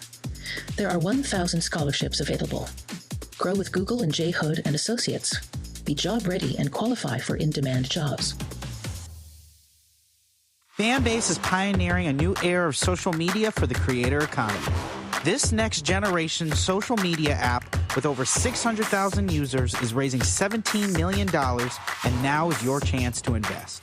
For details on how to invest, visit startengine.com/fanbase or scan the QR code. Another way we're giving you the freedom to be you without limits.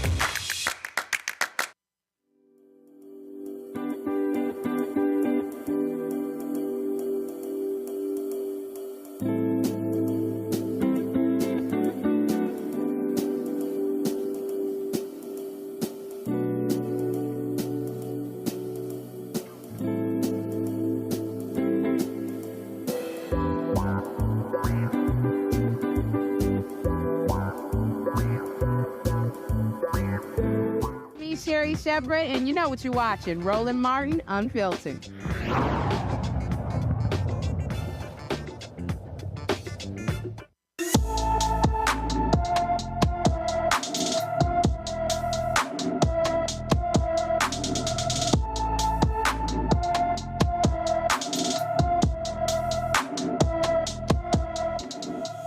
Hey, Bill Maher, this is why there's an ebony alert in California.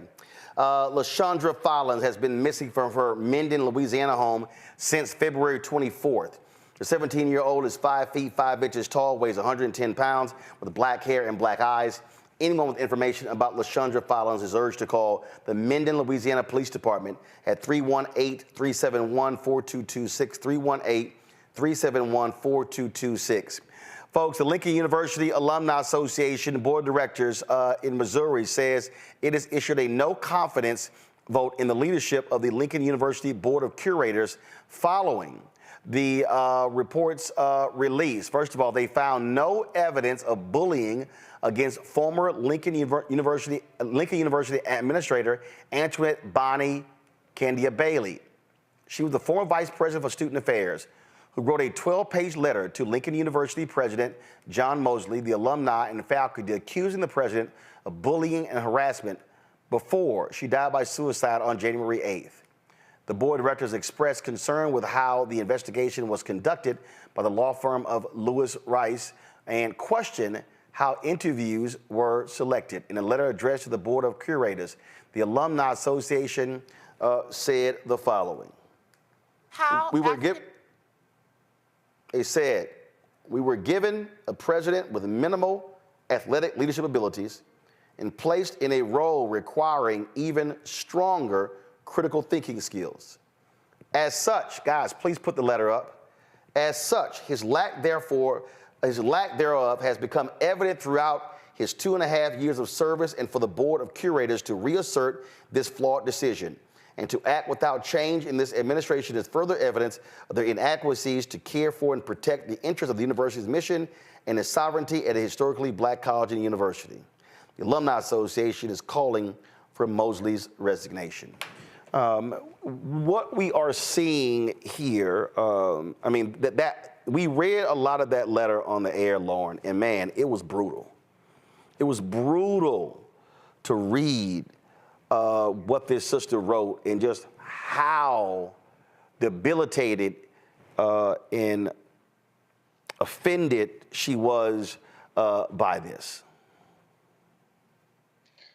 Yeah, it's going to be hard to, I think, though, make that case moving forward, even with the letter. These cases are really hard to make when you have to figure out a way to make someone else responsible for the trauma that someone may have been going through, even though she documented it. So it'll be interesting to see how that moves forward. But it's a real tragedy that that happened because obviously it didn't have to happen. Last Thursday, there was a group of young professors, black professors, who had a Zoom call. Actually, the Zoom call at the exact same time I was on the show.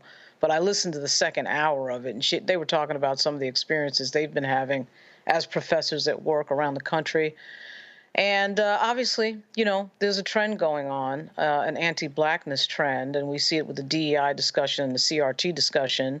And this is all, to me, kicked off by Donald Trump, kicked off by the reaction to the presidency of Barack Obama, and it continues. And it continues on a lot of levels. And frankly, the forces of anti-blackness are becoming more and more organized. Indeed, and you know, this is where Reese oversight matters, and this is alumni saying, man, we don't trust this board at all. And this university has a very interesting history because for the longest, it was a majority white HBCU. In late as the 1990s, it was majority white. Then it began to switch. Now it's 56% black, 27% white. And so you've sort of had that dichotomy and that sort of battle back and forth. I mean, why are they protecting this man? I don't understand the board, that is. I don't know what more of an extreme vote of no confidence you can get than a person dying by suicide. How can you say there's no evidence when the allegation is a firsthand account from the person who took her own life? And, you know, you can't just necessarily pin that on him. But at the end of the day, if you're at a HBCU, Black lives have to matter, and that professor's life should have mattered more to the board of curators. So I applaud the alumni board for making this known, because I feel like the common thread through a lot of these stories that we're covering about HBCUs, whether it's an attack from within or an attack from the outside of HBCUs, is there's a lack of urgency and there's a lack of understanding the severity of the moment. It kind of seems like dilly-dallying from one crisis to the next and being a little bit too passive. And it's not to criticize people who are on the front lines doing the work, but it's like, it kind of makes you wonder, like, what more needs to happen to shake this shit up a little bit and to make people really stand 10 toes down in the whole charge of why we have HBCUs. They're supposed to be a safe haven. They're supposed to be a place of excellence and community. And that just seems to be getting stripped away or being tossed aside from even the people who are charged with making sure that environment exists in that way. Greg? I agree. Reese's right. I mean, this is the thread. Lincoln University of Jeff City, Missouri was founded by the Buffalo Soldiers, brothers and sisters. That was 1865, the 62nd and the 65th Colored Infantries. These men were coming out of the Civil War. They were making $13 a month. In some kind of way, they raised $5,000. That's why there's a statue on Lincoln University's campus of the Buffalo Soldiers. These brothers founded Lincoln University. And you're absolutely right, Roland. There was an inversion, and now it's back majority black. But Reese is right. This ties directly to the Tennessee State story. And you trying to get, or rather lethargic Representative Love, to wake up and take some action, or find somebody in that legislature who will, making the point that this being a federal lawsuit for all of the public HBCUs, but you put your finger on it when you looked at that board. These hillbillies in Tennessee drew that board up a long time ago. So you're not going to try to persuade them to do anything different. In Missouri, at Jefferson City, the governor appoints that board. That racist, that white nationalist governor, Mike Parsons, the same one that pardoned those hillbillies that were waving guns at the Black Lives Matter protesters, Patricia and Mark McCloskey, who had them guns out in the front of their house as the marches were going by, and he pardoned them. This is the same one, the white nationalist governor of Missouri, that was anti-CRT. So you better believe that those people who were on the board, who cleared this white ex-basketball coach. He was a basketball coach at North Carolina Central. Now he's over here slopping off the black community as a basketball coach at Lincoln. And then he goes and gets a piece of a degree, and they elevate him and make him the president of this historic university. You better believe that his white nationalist lord and protector surrounded him with a board that would clear him. This is intellectual warfare, and it's full spectrum warfare. We can no longer afford to talk with these people as if we have a common interest. Their interest is white supremacy. Our interest is our common humanity, and we got to roll over them like the sea. They're going to let this sister's death be washed in white supremacy and act like it never happened. I hope her family sues that shit out of the governor, out of that man, and everybody else. Whether they win or not, you got to fight with both fists. You told Love the right thing, brother. Well, folks, hold tight 1 second to go to a quick break. We come back. How in the hell is South Carolina going to be allowed to go forward with maps that have been determined that hurt black folks, unconstitutional? And the Supreme Court heard this back in October and they ain't done a damn thing. But this is familiar because they did the exact same thing in 2022. I'll explain next on Roland Martin Unfiltered on the Black Star Network. Fanbase is pioneering a new era of social media for the creator economy. This next generation social media app with over 600,000 users is raising $17 million, and now is your chance to invest. For details on how to invest, visit startengine.com/fanbase or scan the QR code. Another way we're giving you the freedom to be you without limits. As bad as Trump was, his economy was worse, and black America felt it the most. He cut health insurance while giving tax breaks to the wealthy and big business. As president, I put money in pockets and capped the cost of insulin at $35 a month. There's a lot more to do, but we can do it together. Farquhar, executive producer of Proud Family. You're watching Roland Martin Unfiltered.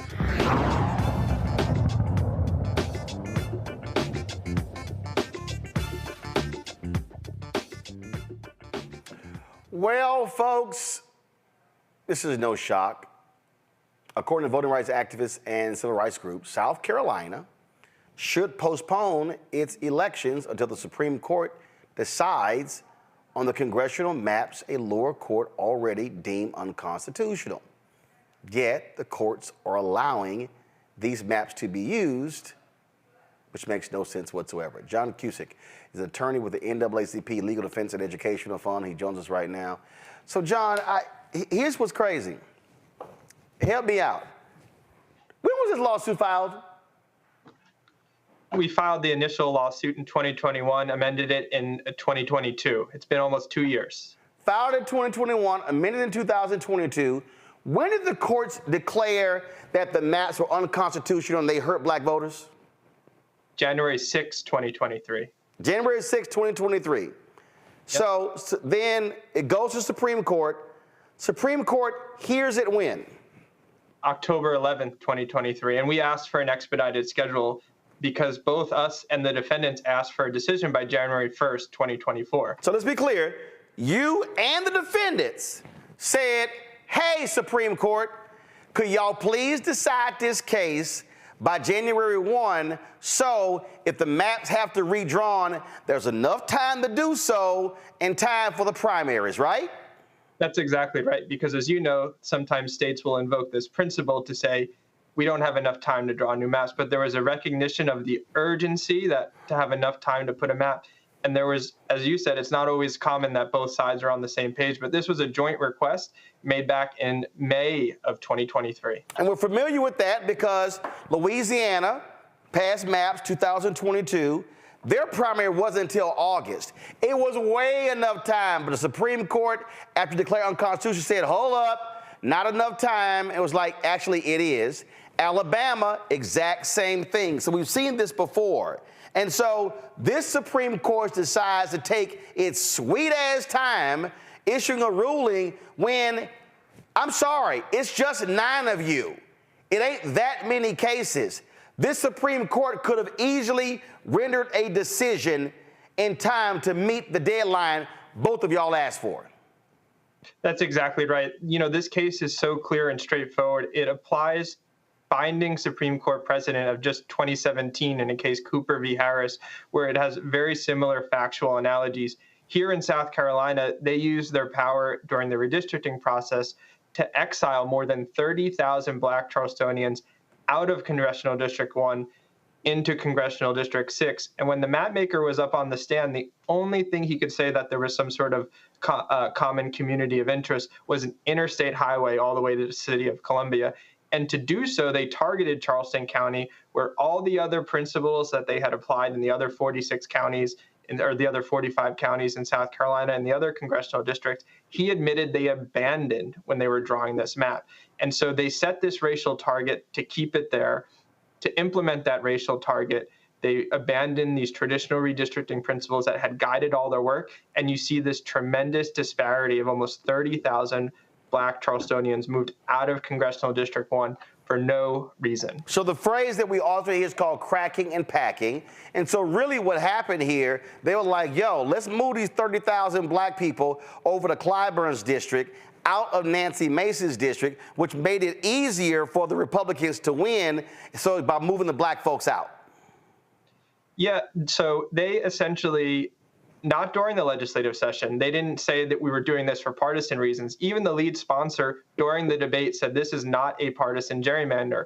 Then, unfortunately, what has come all too common is that during the litigation strategy after discovery is they start saying this is a political reason. We're doing this for partisan reasons.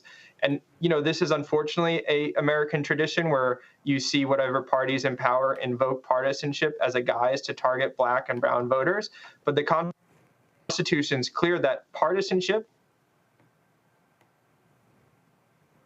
to discriminate. So it's crystal clear that for redistricting purposes, even though you might be able to have partisanship as a goal, you can't do so by targeting and using race in an excessive way as a means even to achieve a legitimate outcome. And that's exactly what happened here. We had expert, unrebutted evidence that showed even when you account for voters of the same party, Black and white voters, Black voters are more likely, even when they're in the same party, to be moved out. And so race, not partisan affiliation, was the only thing to explain this movement, and in a way where it was the predominant reason. So if the Supreme Court drops a decision on Monday, it's too late for the fall.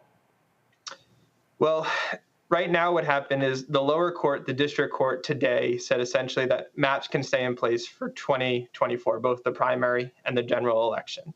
Now, it's odd that you talked about timing here. The defendants were on notice since February 4th, 2023, that they could not go forward with any maps under Congressional District 1.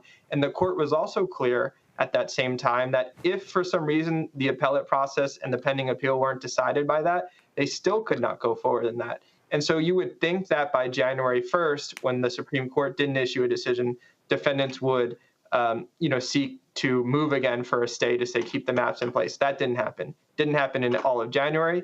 Didn't happen in February. They waited 9 days before the qualifying deadline for candidates began to seek a stay.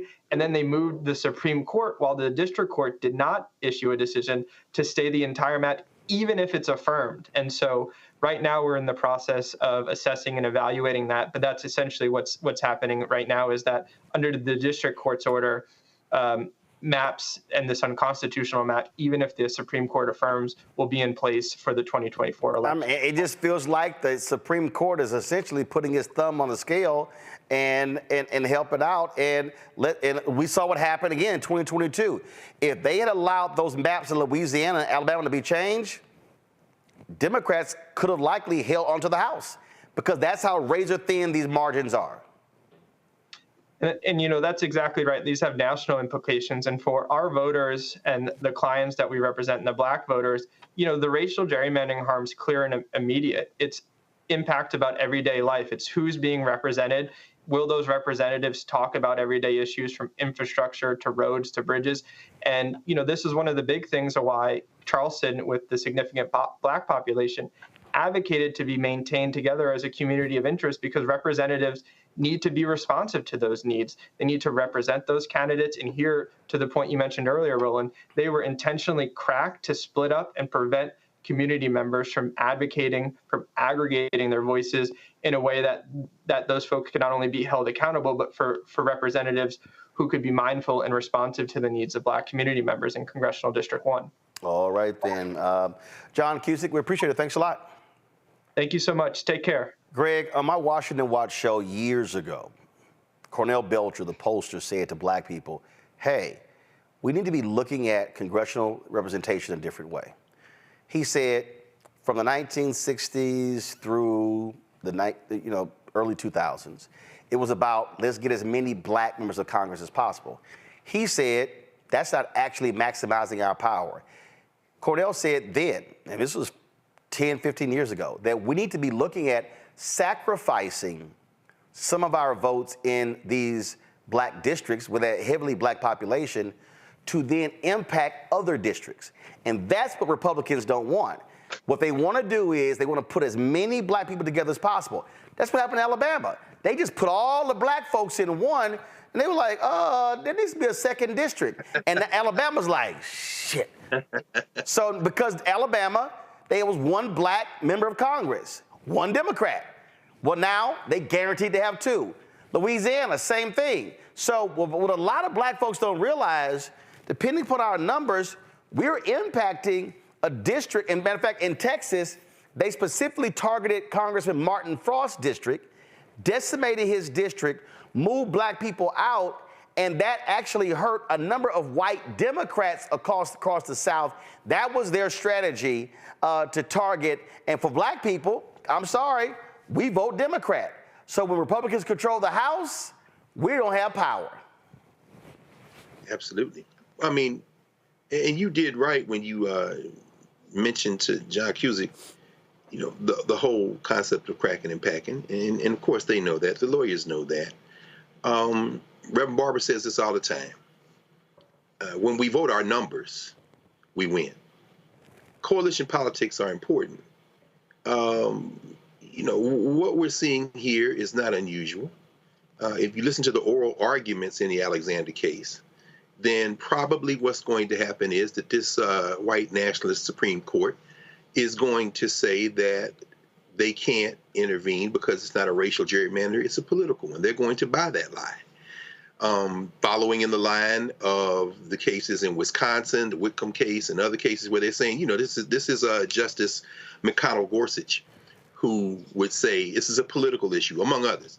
But what you're raising, though, Roland, to the more important point that you've raised, this fundamental point, is that we have to begin to think about politics differently. Ironically, more like we used to think about it before the last couple of generations of elected officials.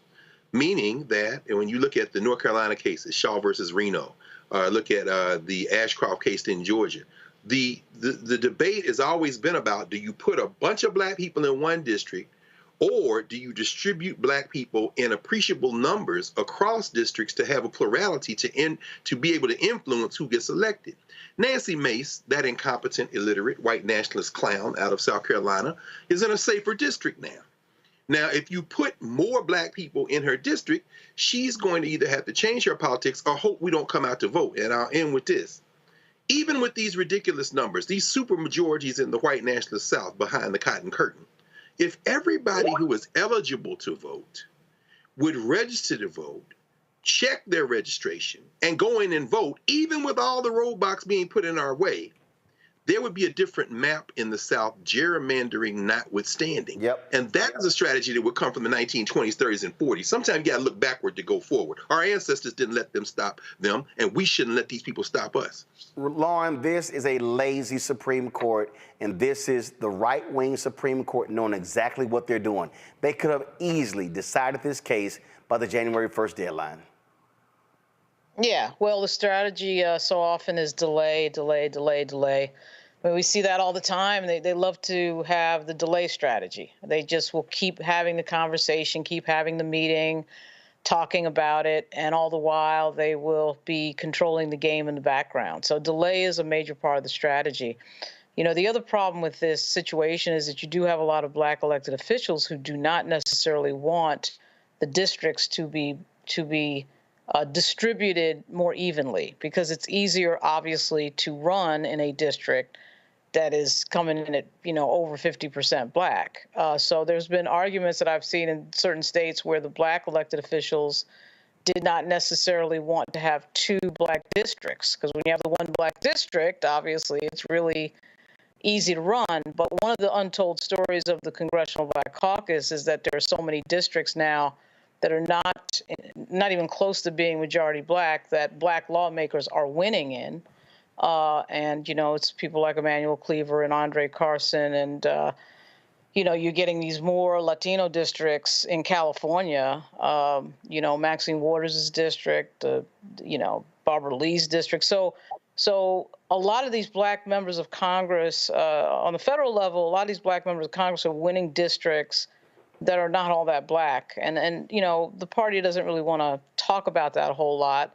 They want to nominate who they want to nominate, but you'd be surprised how many times you see it in the state level where a lot of the black state legislators do not necessarily want to create more black districts. They want to create a blacker district that is easier to win in, Yep. and so they don't have to campaign as much. Yep. So Reese? there's that. Well, I think that there is a disciplined, active strategy to disenfranchise black voters and to dilute our votes. And if you can do it by appearing to be hands-off while actually tipping the scales, then why not? I mean, the Supreme Court is an illegitimate institution, and they have tried every tactic. Sometimes it's outright gutting protections that have been there, and sometimes it's pretending to be hands off. But they do this shit every single election cycle, whether it's the district courts or whatever courts, where they say, oh, sorry, time has run out, gotta stick with these racist ass maps.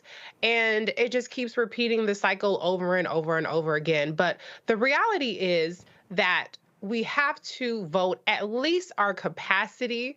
And if we could do that, maybe we can't influence individual districts, but we can start to move the needle at least at the statewide level and make it more of a political penalty to do these kinds of gerrymandering activities in these states. And when we don't, then we end up with like the Jeff Landrys and the unconscionable things that he's doing now in Louisiana to further erode the citizenship of black people in that state. And so, we have these conversations about gerrymandering and maps and things of that nature, but until we even flex our might at the state level and at the federal level, they're going to keep being able to do whatever they want to do with their supermajorities, the Republican courts, and the courts with too many damn Republicans that Trump McConnell put on the bench. Folks, hold tight 1 second. When we come back, HBCU All-Star Game is taking place. We'll tell you all about it with our HBCU Connect segment. Next, Roland Martin Unfiltered on the Black Star Network. Fanbase is pioneering a new era of social media for the creator economy.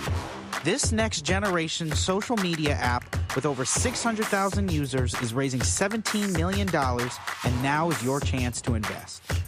For details on how to invest, visit startengine.com/fanbase or scan the QR code.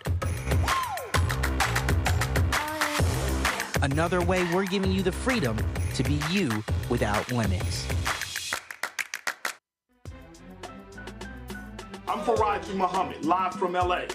And this is The Culture. The Culture is a two-way conversation. You and me. We talk about the stories, politics, the good, the bad, and the downright ugly. So join our community every day at 3 p.m. Eastern and let your voice be heard. Hey, we're all in this together, so let's talk about it and see what kind of trouble we can get into. It's The Culture, weekdays at 3, only on the Black Star Network.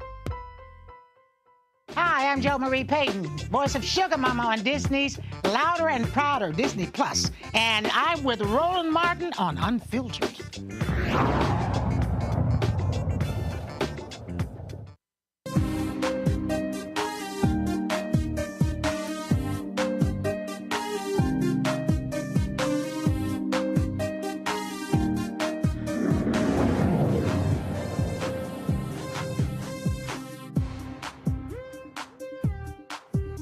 On Sunday, April 7th, the third annual HBCU All-Star Basketball Game will be held at Grand Canyon University in Phoenix, Arizona. The game will showcase the best HBCU basketball players from the four historically black athletic conferences. It's the MEAC and the SEAC, taking on players from the SWAC and the CIAA. Players from Tennessee State, Hampton, North Carolina A&T universities will also participate. Travis Williams, the CEO and founder of HBO All-Stars. He joins us right now. Travis, glad to have you here. I often wear HBCU gear in the show, so I'm rocking North Carolina A&T today. So how did this idea originate? Yeah, thank you for having me on your show first and foremost. This is truly amazing. This is a God-driven vision that was placed in my spirit in October 2019 after 17 successful years in coaching. And so, you know, when God speaks, you have to listen. And so this is just a great opportunity where we got an opportunity to focus on ERA and OR, exposure, access, recognition, opportunity, resource, and results for our proud and prestigious HBCUs and tradition-rich HBCUs. And so it's just an opportunity to do something that hasn't been done, especially during Final Four weekend and college basketball biggest weekend. And so you're bringing them all together. How many players in total? So it's a total of 24 players representing of Team Rick Mahorn, the MEAC and SIAC and Independent All-Stars versus Team Ben Wallace, the SWAC and CIAA All-Stars. And so this is an amazing moment representing our four premier conferences. And so this is an opportunity during Final Four weekend to celebrate the best in black college basketball.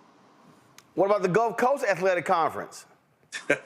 Well, you know, eventually we're going to get there, you know, but I think more importantly, you know, we got to make sure for our NCAA Division I and Division II, but eventually we're going to get there where we're representing all leagues. Because last year, I'm trying to think, one of their schools was like 27-0, undefeated.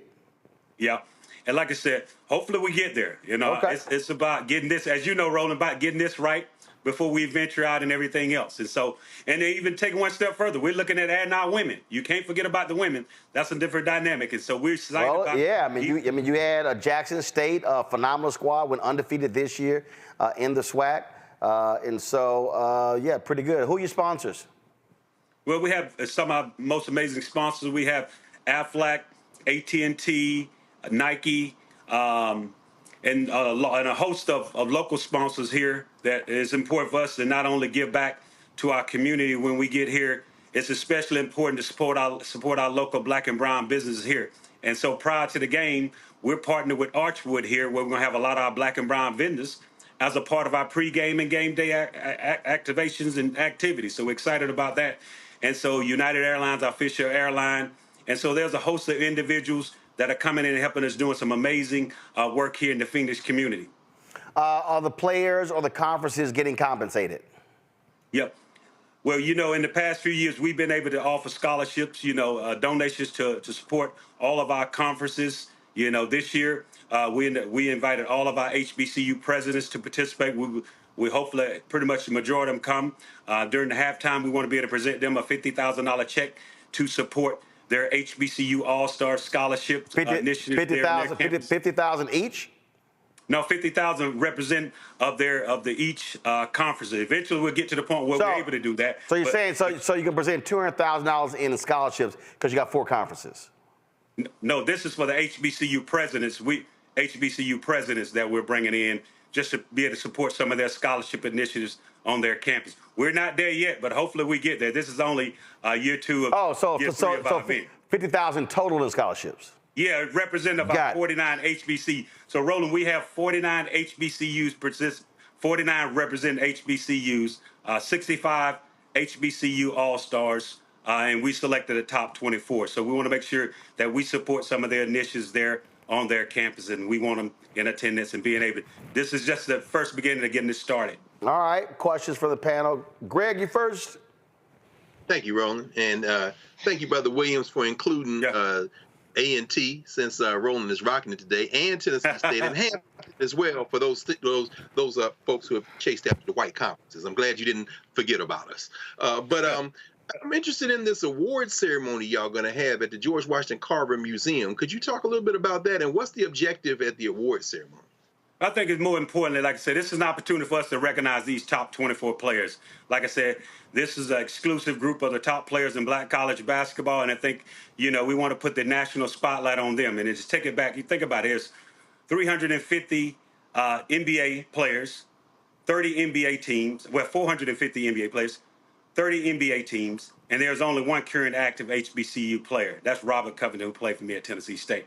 So I think the most important part, we recognize these outstanding young men for accomplishments during their 23-24 basketball season. And so this is an opportunity for us. When they get here on Wednesday, April the 3rd, next week, we get an opportunity to shine this national spotlight and recognize the great work they're doing on and off the basketball court. But more importantly, at the George Washington Carver Museum, this is a high school that was founded for African Americans here in the Phoenix community. And so we wanted to be able to shine a national spotlight on this location and being able to support some of their outreach initiatives and get folks over there and checking out the amazing history that is at George Washington Carver Museum. If you're ever in Phoenix, this is an amazing facility with a lot of rich history and celebration of African Americans' history. Reese?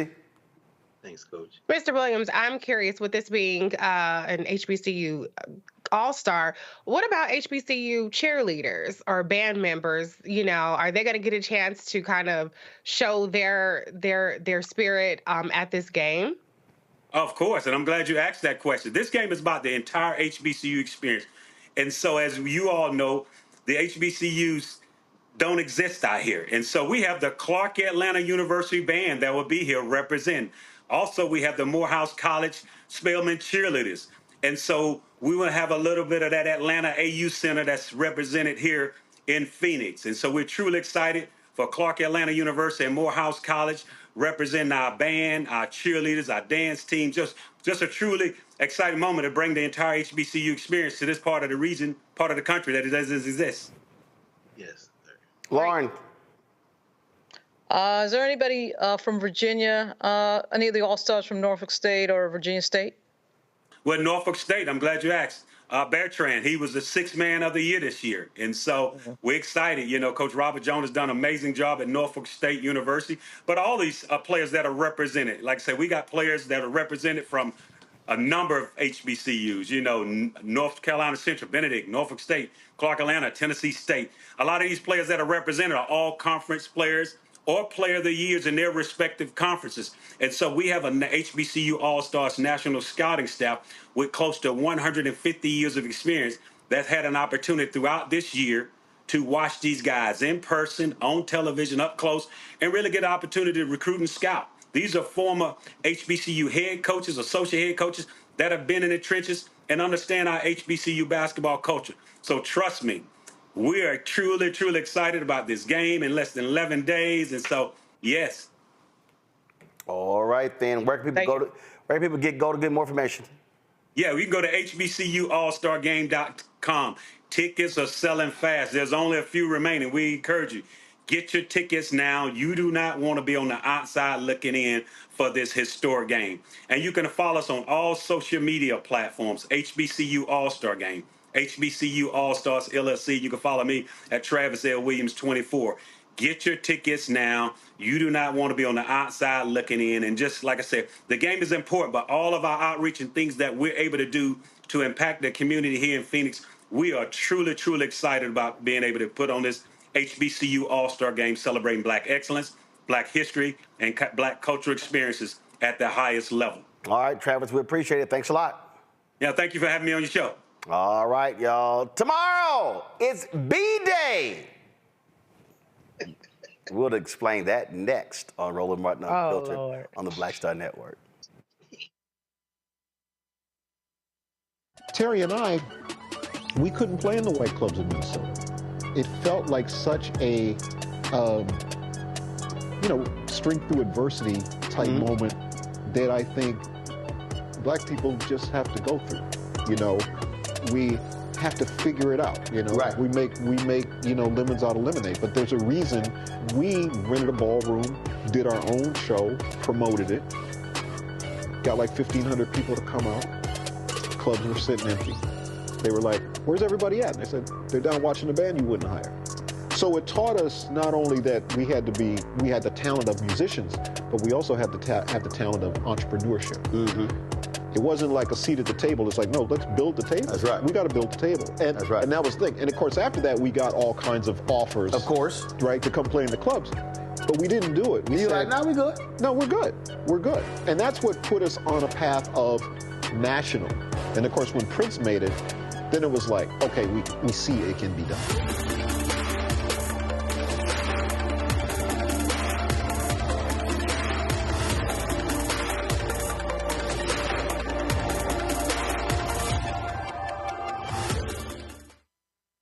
Bruce Smith, creator and executive producer of The Proud Family, Louder and Prouder, and you're watching Roland Martin Unfiltered.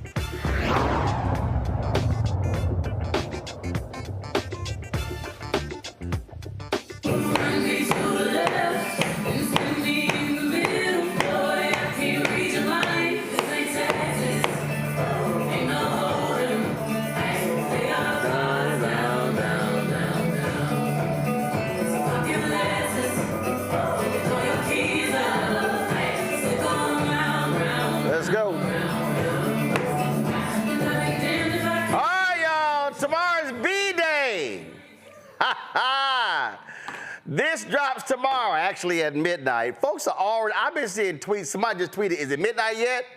Of course, Beyonce, her Cowboy Carter album, they dropped the information on, a couple days ago. It's a 26-track album. A 26-track album that features a number of country stars, also some up-and-coming stars as well, pays tribute to a country pioneer. And you might remember Beyonce released that long post that she talked about after her experience at the Country Music Awards in 2016, how caused her to dig a little deeper, and now she's come back. Matter of fact, I'm calling this the big payback. She's like, oh, you racist ass white folks. Y'all showed your ass. I'ma show you. And I came back. She dropped Texas Hold'em, became the number one hot country song in the album. Now it's gonna be total 26 tracks. She said this is not a country album, it's a Beyonce album, but it's gonna be a whole lot of black folk, Reese, walking around with cowboy hats. Yeah, that's the Beyonce effect. I mean, I hope that it's as good as her Renaissance album, which got me through writing 2 books, a whole summer, and a whole host of things. I hope that it's a moment for her. I'm going to wait and see how I feel about it when I hear it. But, country isn't normally really my thing, so we'll see if it's giving more Beyonce or country for me. Your ass gonna be listening to Beyonce country. I don't know who you think you fronting. I'm you gon' Somebody posted this photo on Twitter. That was funny as hell when I saw this one. I thought this one was funny right here. A big cowboy hat sitting on top of the Empire State Building. Lauren, it's gonna be real interesting. And I'm telling you, I love how these folk are shook up already. There were some country stations that actually refused to play Texas Hold'em. And man, when they put that on Twitter, the Beehive lost their mind. And the country station was like, hold up, we played it at 4 o'clock. Like they got so many calls in a couple of hours. They're like, yeah, we played it at 4 o'clock, calm down. Yeah, there's no way that this thing is going to go immediately to number 1. There's no way it's not going to make a ton of money. And just reading the track listing, the fact that she's covering the Beatles song Blackbird, and she's got some track on here called Desert Eagle, which I have a sneaking suspicion it's going to be a good song just from the title. But no, she doesn't really know how to fail, so that's a great thing. And I like the fact she's doing country. As a big Ray Charles fan, one of his best albums was a country album, because Ray Charles, of course, can sing anything, any genre, anytime, any place. But I think Beyonce, I'm glad she's doing this. It returns the genre to, I think, its natural roots in a lot of ways. And it's going to be a lot of fun, and I'm going to be hovering. I'm going to be hovering at midnight to download it right away. And I think, you know, I don't know. I think that this type of entertainment and music is one of the greatest things. It's one of the greatest uniting forces. And I think that's the effect that she's going to have. We'll see. I mean, whoever wants to get bitter, they just want to be bitter. You know, who cares? But I think her talent and this move is going to be very enjoyable. Greg, can I jump in? Yeah, go ahead. Go ahead. Because I'm hoping that it will be a uniting factor, because with all that we have going on, I do not have time for Beyonce's country album to be a civil rights issue. Like, we have gerrymandering, HBCUs under siege. We got every other real fucking issue on the planet. And so I really don't have the capacity to be outraged over whatever white person is fucking with Beyonce and don't like her song. No, hell no, Reese. I need some country white tears, Reese. Oh no, I want them to see this photo right here, Greg, and lose their damn mind. I want them to get smacked in the face with black country history. In fact, Greg, one of the tracks is called The Linda Martell Show. She was the first African-American to play the Opry. Yes. So you have she's paying tribute.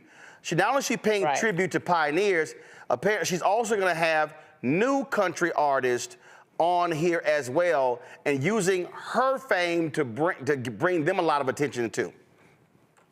No question. I'm an agnostic when it comes to Miss Carter Knowles. Knowles Carter. I don't really have a dog in the fight. And you know, I grew up in Nashville, so Charlie Pride, Ray Charles, as you say, Modern Sounds and Country and Western, that double album. And then Ray Charles recorded with everybody from Willie Nelson to Seven Spanish Angels. I mean, you start thinking about the country roots. But we know that the roots of that music is the blues. And we know that from that foundation, which came out of Africa, the blue note, the use of those stringed instruments, the narratives that were put there, even the rhythm structures, that then fed the root that became what we call rock and roll. Once Muddy Waters and them boys started sticking electric cord into their guitars coming out of Mississippi and places like that. So, you know, Beyonce, I don't know that she's returning something to the roots as much as she is to co-sign with you, Reese. Beyonce, and to say, you know, what you said, Lauren, she doesn't know how to fail. She's a master marketer. Beyonce could record the theme to Sesame Street and it would go to #1. It takes an astute ability to do that. I really don't have a dog in the fight. If some white racist heads explode, hey, that's a bonus. But you know, but the only other thing I would say is I think every cultural creator, musicians, artists, performers of any type, really reflect the age in which they are recording more than anything. So I probably won't be up listening to Beyonce, but in that country music spirit, taking me back to my roots, I might go put on some of the man from Slab Fork, West Virginia, a little Bill Withers, and listen to somebody with a feel that would be a little bit closer to country, perhaps, than Miss Knowles. Okay, but hey, good luck. All right. So what Bill Withers song do you think is close to being a country song? All of them. See, it depends on how you define country music. See, the genres are defined by the commodity, how you're moving the weight. But if you listen to I Can't Write Left-Handed, if you listen to Who Is He and What Is He to You, if you listen to Better Off Without Her, I mean, Bill Withers is singing country, man. And when you listen to his interviews, see, the question of country music, when you start talking about the blue note, that kind of in between. So when you hear Ray Charles, there was 7 Spanish angels and they all loved the sun. It's a blue note. By that reference, you can disaggregate the music. I don't look at the genres like. That's why they're fighting. They're not fighting over the content of the music. Right. They're fighting over how you move the commodity. That's why they want to keep her off the country charts, because it's going to explode, and that's going to be the problem. So this is what she posted on Instagram: Cowboy Carter and the Rodeo Chitlin Circuit, American Requiem, Blackbird, 16 Carats, Protector, My Rose, Smoke Hour, Willie Nelson, Texas Hold'em, Bodyguard, Dolly Parton's Jolene, Alligator Tears, Smoke Hour, Just for Fun, Levi's Jeans, Flamingo, The Linda Martell Show, Ya, Oh Louisiana, Desert Eagle, River Dance, Sweet Honey Buckland, Two Hands to Heaven. At the bottom. Wait a minute. Huh? Wait a minute. What is going on? You know what? Now, see, okay, that's a good example right there. You take Jolene, Dolly Parton, right? I'm wondering if she doesn't already have a deal with these cats. Dolly, because Dolly said something a couple of weeks ago. Dolly said, "Oh, I can't. I look forward to the album." So we don't know. So what they held back, we don't know if Dolly Parton is on the album as a duet. We don't know if Willie Nelson is on the album as a duet. Right. And let me remind people, when our frat brother Lionel Richie, when he announced Tuskegee, which is a cover of all of his hits, every major country artist in the country wanted on that album. And when he dropped it, that album went to #1.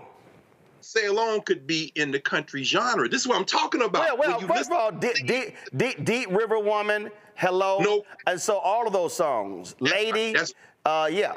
Exactly. And this is the shrewdness. Now, Dolly ain't got to be on the part, because guess what? Beyonce could do much worse than modeling herself after Dolly Parton, because guess what? Dolly Parton ain't got to open her mouth again. You know how much money she made off of between Whitney Houston, I Will Always Love You, and redoing Jolene? But here's the question. And see, this is a question of taste, I think, as well. For me, Beyonce, it's going to be interesting. I will listen to that, because I want to hear how she interprets Jolene. Jolene is not a song. Well, it's like when. What do you say? Well, but here's the deal, though, because I want people to study this cover. I just saw something I was kind of like interesting. All right, so come on, go to my iPad. Look at these photos right here. Okay, you see the photo right now? Y'all see? She says Rodeo Chitlin Circuit. Okay, you see the photo of her right here? Let me go over here. You see that photo of her right here? You see the photo there? You see that one there? But watch this one. This is a photo of Beyonce with an accordion. Mm-hmm. Now, for everybody watching, y'all might say, okay, I don't understand the accordion thing. Well, you see right here what she says, Oh, Louisiana? Oh, no question. Now remember, she said, Daddy from Alabama, Mama from Louisiana. For a lot of black folks, don't understand country Louisiana, don't understand accordion, don't understand Zydeco. So for all the people listening, understand when you listen to Trombone Shorty. Yes, sir. You listen to Trombone Shorty. That's second line New Orleans. Yes, sir. That's second line New Orleans. I need to help some of y'all who don't understand what the hell I'm talking about. Okay, my grandparents, maternal grandparents, they migrated from Opelousas, Louisiana, to Houston. I grew up Catholic church. Nearly every black Catholic church had Zydeco's. Zydeco music is actually from the country in Louisiana. And so when you see this accordion, when you see this with Beyonce, what you see is that is an ode to country black people. So when you talk about the music, matter of fact, I'm gonna play this. Now, YouTube might ban us. So guys, put the panel back up. So here's the deal. So again, I have a country list. So there was this sister. Her name was Maya B Music. She did this here. Turn the audio up.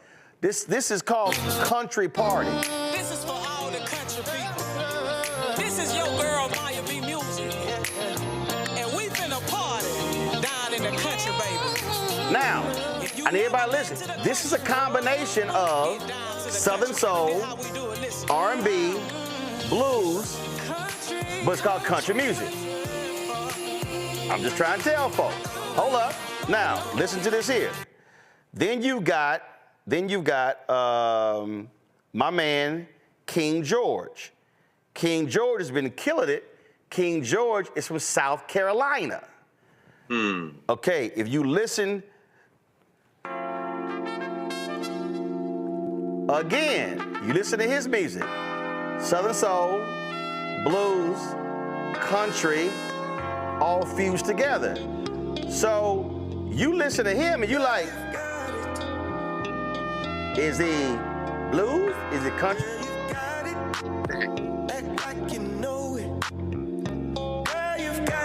Look at Reese. Reese like.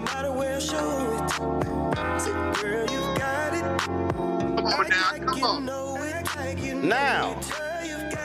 All right. So that's so. When I mentioned Zydeco, all right. So let me hit y'all with this here. Again, this is when you talk about country. See now, Rebirth Brass Band. That's at Second Line, New Orleans. This is that. 2, 1, 2, 3, go!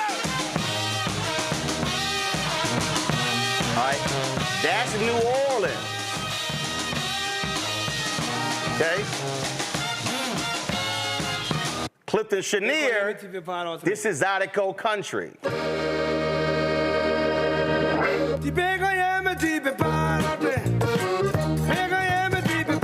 You got Creole influence, country. Then, of course, you got Bojack, Give 'em Cornbread.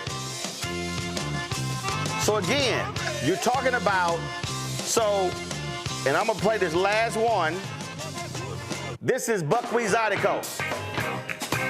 We talk about the accordion, that's what he played.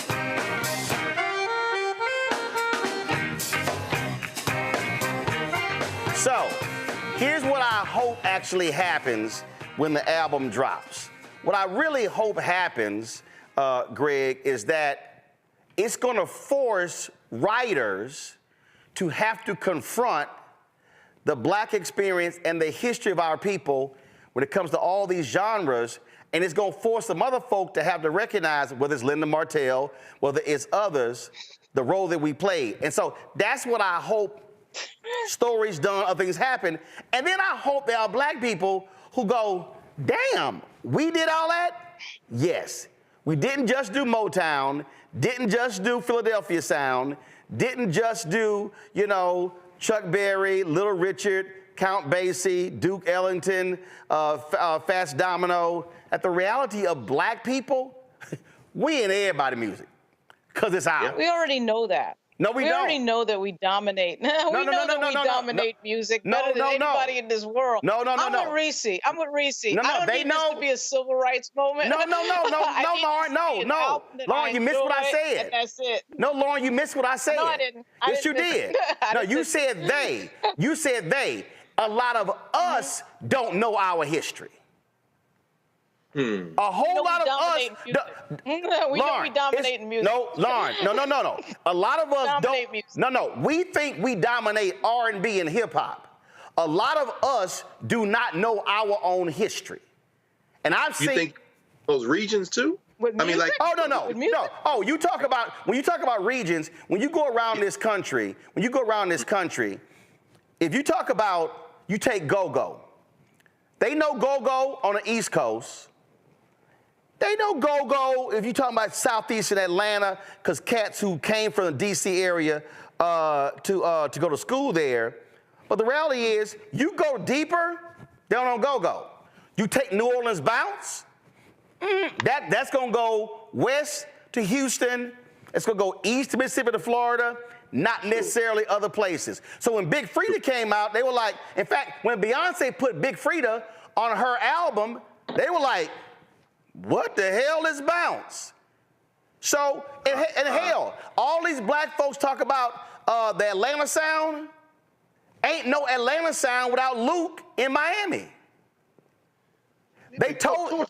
See, Doc, I'm telling you. So when you talk about screw tapes in Houston, you talk about that sound. Then when you talk about Louisiana, Second Line Zydeco, then you talk about New Orleans bounce, then you talk about that Miami sound, then you go the Atlanta sound, then you go, all of that is us. Hell, house music House Music Chicago. Yeah, they knew other parts, but depending on where you're from, I'm saying what I am hopeful is that out of the people playing the music, doing the stories, I am hopeful that our people also have a better understanding of how we have created so many unique sounds that hit everybody, especially in country, and not just Charlie Pride and Darius Rucker. No question. I mean, it's funny though, cultures aren't static. I mean, as you were talking and you talk about Houston, you know what it made me think about?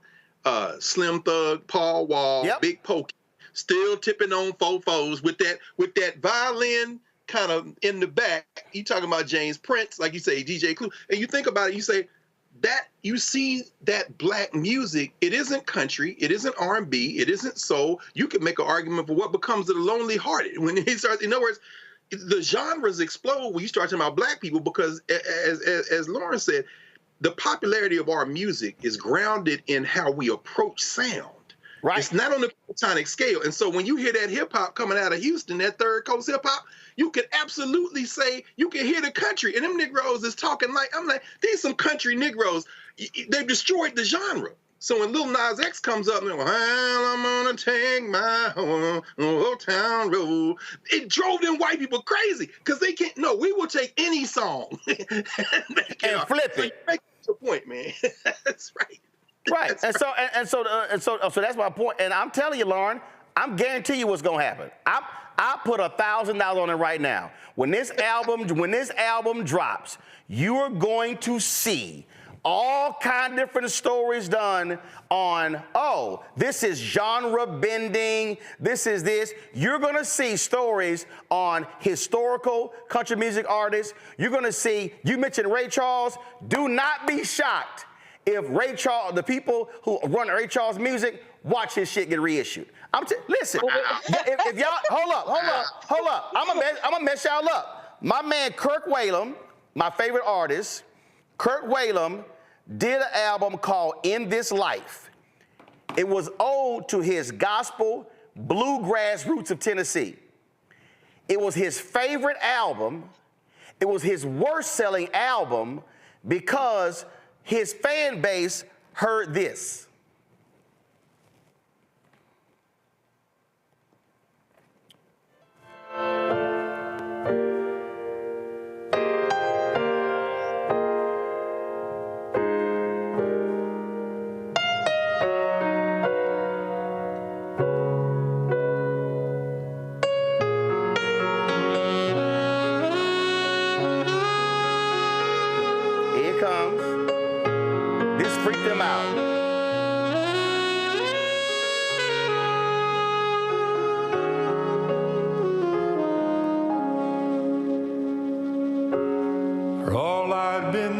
Within this life,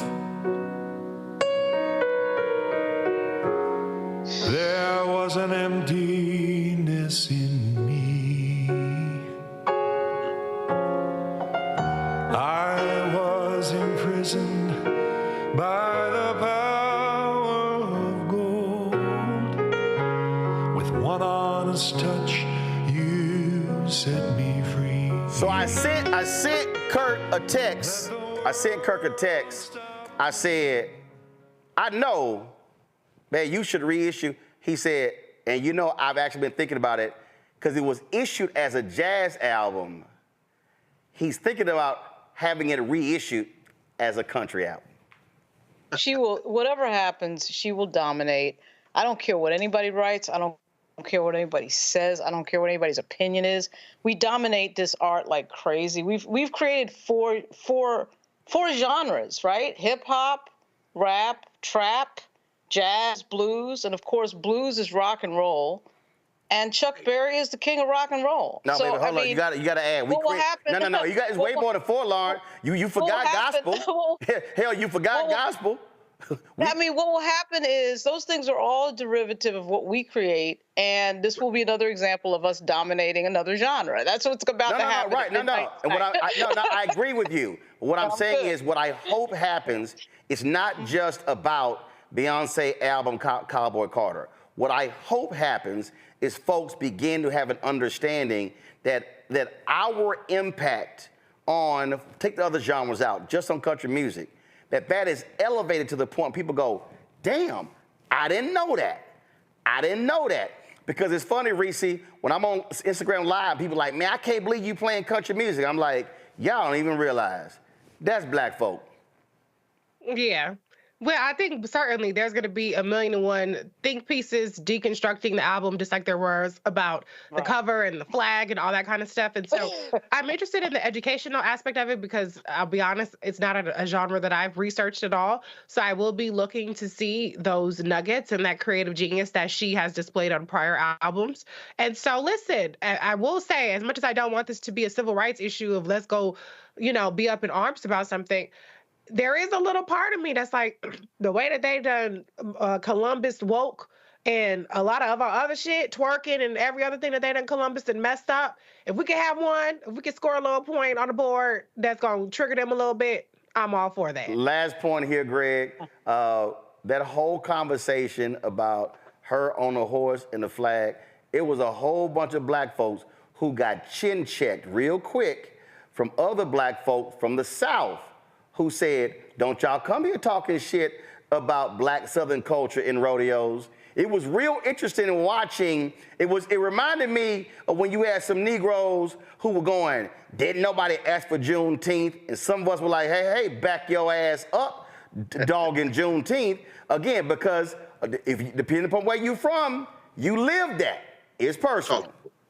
Of course. And that's the side that we haven't talked about. And that's the only side that matters for white supremacists. This is why Donald Trump is selling Bibles with Lee Greenwood. And that is the political nature of this. I mean, as I said, having grown up in Nashville, the fight isn't necessarily over the music, because you have all those studio musicians in places like Muscle Shoals, Alabama, where but what I'm saying is, white boys played on Aretha's hits. No question. That whole factory. But the problem we have isn't the music. It's the politics. See, when Leonard Skinner, Rodney Van Zant to the day he died, he said, we're not with the Confederates. Yeah, but you got a big-ass Confederate battle flag on your stage. So when you start talking about Skinner, you start talking about, these are bands that we all grew up listening to. We in high school, somebody said, Freebird. And then you realize the racists embrace that music. Beyonce can never climb that mountain. None of us can. It isn't the music. Right. It's the politics. So you're right, Reese. Whether we want it to be about civil rights or not, this is a political issue because this is their music. This is the music we play when we lynch y'all. This is the music we play when we go to Trump rally. This is the music we play. This is, what's his name, talking about brown sugar, Rolling Stone. And the politics of the music becomes the difficult thing. And I know there's a lot of black people who won't admit that they grew up on and loved them Southern white bands that those white supremacists love too, because if they do, it becomes a political issue. And that's when it's going to be very interesting to see how this plays out. You're absolutely right, because to this day, when that Leonard Skinner song come on, I'm like, yeah, I can't get past the flag. All right. Yo, that's it. Reese, Lauren, Greg, I appreciate it. Thanks a lot. Folks, support us in what we do by joining our Bring the Funk fan club. Send your check and money order to P.O. Box 57196, Washington, D.C., 20037-0196. Cash App, $ RM Unfiltered. PayPal, R Martin Unfiltered. Venmo is RM Unfiltered. Zelle, Roland at RolandSMartin.com. Roland at RolandMartinUnfiltered.com. And of course, you can also download the Black Star Network app, Apple phone, Android phone, Apple TV, Android TV, Roku, Amazon Fire TV, Xbox One, Samsung Smart TV. You can check us out, our 24-hour, 7-day-a-week streaming channel on Amazon Fire. Go to Amazon News. Excuse me, Amazon News. You go to Amazon Fire. Check us out. You tell Alexa play news from the Black Star Network. You can also, of course, watch us on Plex TV, Amazon Freevee, Amazon Prime Video. And be sure to get a copy of my book, White Fear, How the Browning of America is Making White Folks Lose Their Minds, available at bookstores nationwide. Get the audio version on Audible. Folks, that's it. I'll see y'all tomorrow right here on Roland Martin Unfiltered on the Black Star Network. And yes, I get all my cowboy hats in Texas, where I'm from. Holla! Black Star Network is here. Oh, no punch! I'm real revolutionary right now. Thank you for being the voice of Black America. All momentum we have now, we got have to keep this going. The video looks phenomenal. See, there's a difference between Black Star Network and Black-owned media and something like CNN. You can't be Black-owned media and be scared. It's time to be smart. Bring your eyeballs home. You dig?